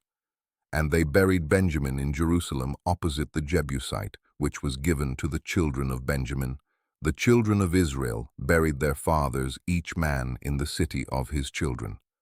And at the end of 2 years, Joshua the son of Nun died, 110 years old, and the time which Joshua judged Israel was 28 years, and Israel served the Lord all the days of his life. And the other affairs of Joshua, and his battles and his reproofs, with which he reproved Israel, and all which he had commanded them, and the names of the cities which the children of Israel possessed in his days. Behold, they are written in the book of the words of Joshua to the children of Israel, and in the book of the wars of the Lord, which Moses and Joshua and the children of Israel had written. And the children of Israel buried Joshua in the border of his inheritance, in Timnath-Serach, which was given to him in Mount Ephraim. And Eleazar the son of Aaron died in those days, and they buried him in a hill belonging to Phinehas his son, which was given him in Mount Ephraim. Chapter 91. At that time, after the death of Joshua, the children of the Canaanites were still in the land, and the Israelites resolved to drive them out. And the children of Israel asked of the Lord, saying, Who shall first go up for us to the Canaanites to fight against them? And the Lord said, Judah shall go up. And the children of Judah said to Simeon, Go up with us into our lot, and we will fight against the Canaanites, and we likewise will go up with you in your lot. So the children of Simeon went with the children of Judah, and the children of Judah went up and fought against the Canaanites. So the Lord delivered the Canaanites into the hands of the children of Judah, and they smote them in Bezek 10,000 men. And they fought with Adonibezek in Bezek, and he fled from before them.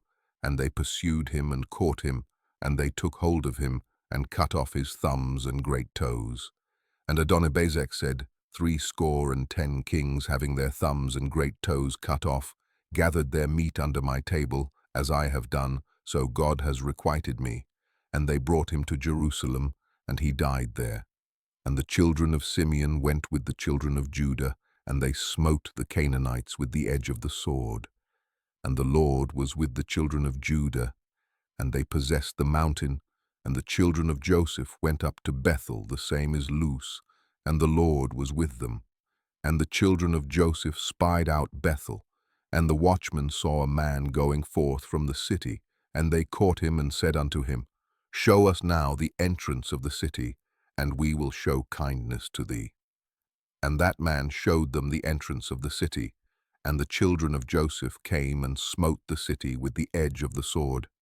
And the man with his family they sent away. And he went to the Hittites, and he built a city, and he called the name thereof Luz. So all the Israelites dwelt in their cities, and the children at Israel dwelt in their cities. And the children of Israel served the Lord all the days of Joshua and all the days of the elders who had lengthened their days after Joshua, and saw the great work of the Lord which he had performed for Israel. And the elders judged Israel after the death of Joshua for 17 years. And all the elders also fought the battles of Israel against the Canaanites, and the Lord drove the Canaanites from before the children of Israel, in order to place the Israelites in their land. And he accomplished all the words which he had spoken to Abraham, Isaac, and Jacob, and the oath which he had sworn, to give to them and to their children the land of the Canaanites. And the Lord gave to the children of Israel the whole land of Canaan, as he had sworn to their ancestors. And the Lord gave them rest from those around them, and the children of Israel dwelt securely in their cities. Blessed be the Lord forever. Amen and amen. Strengthen yourselves, and let the hearts of all you that trust in the Lord be of good courage.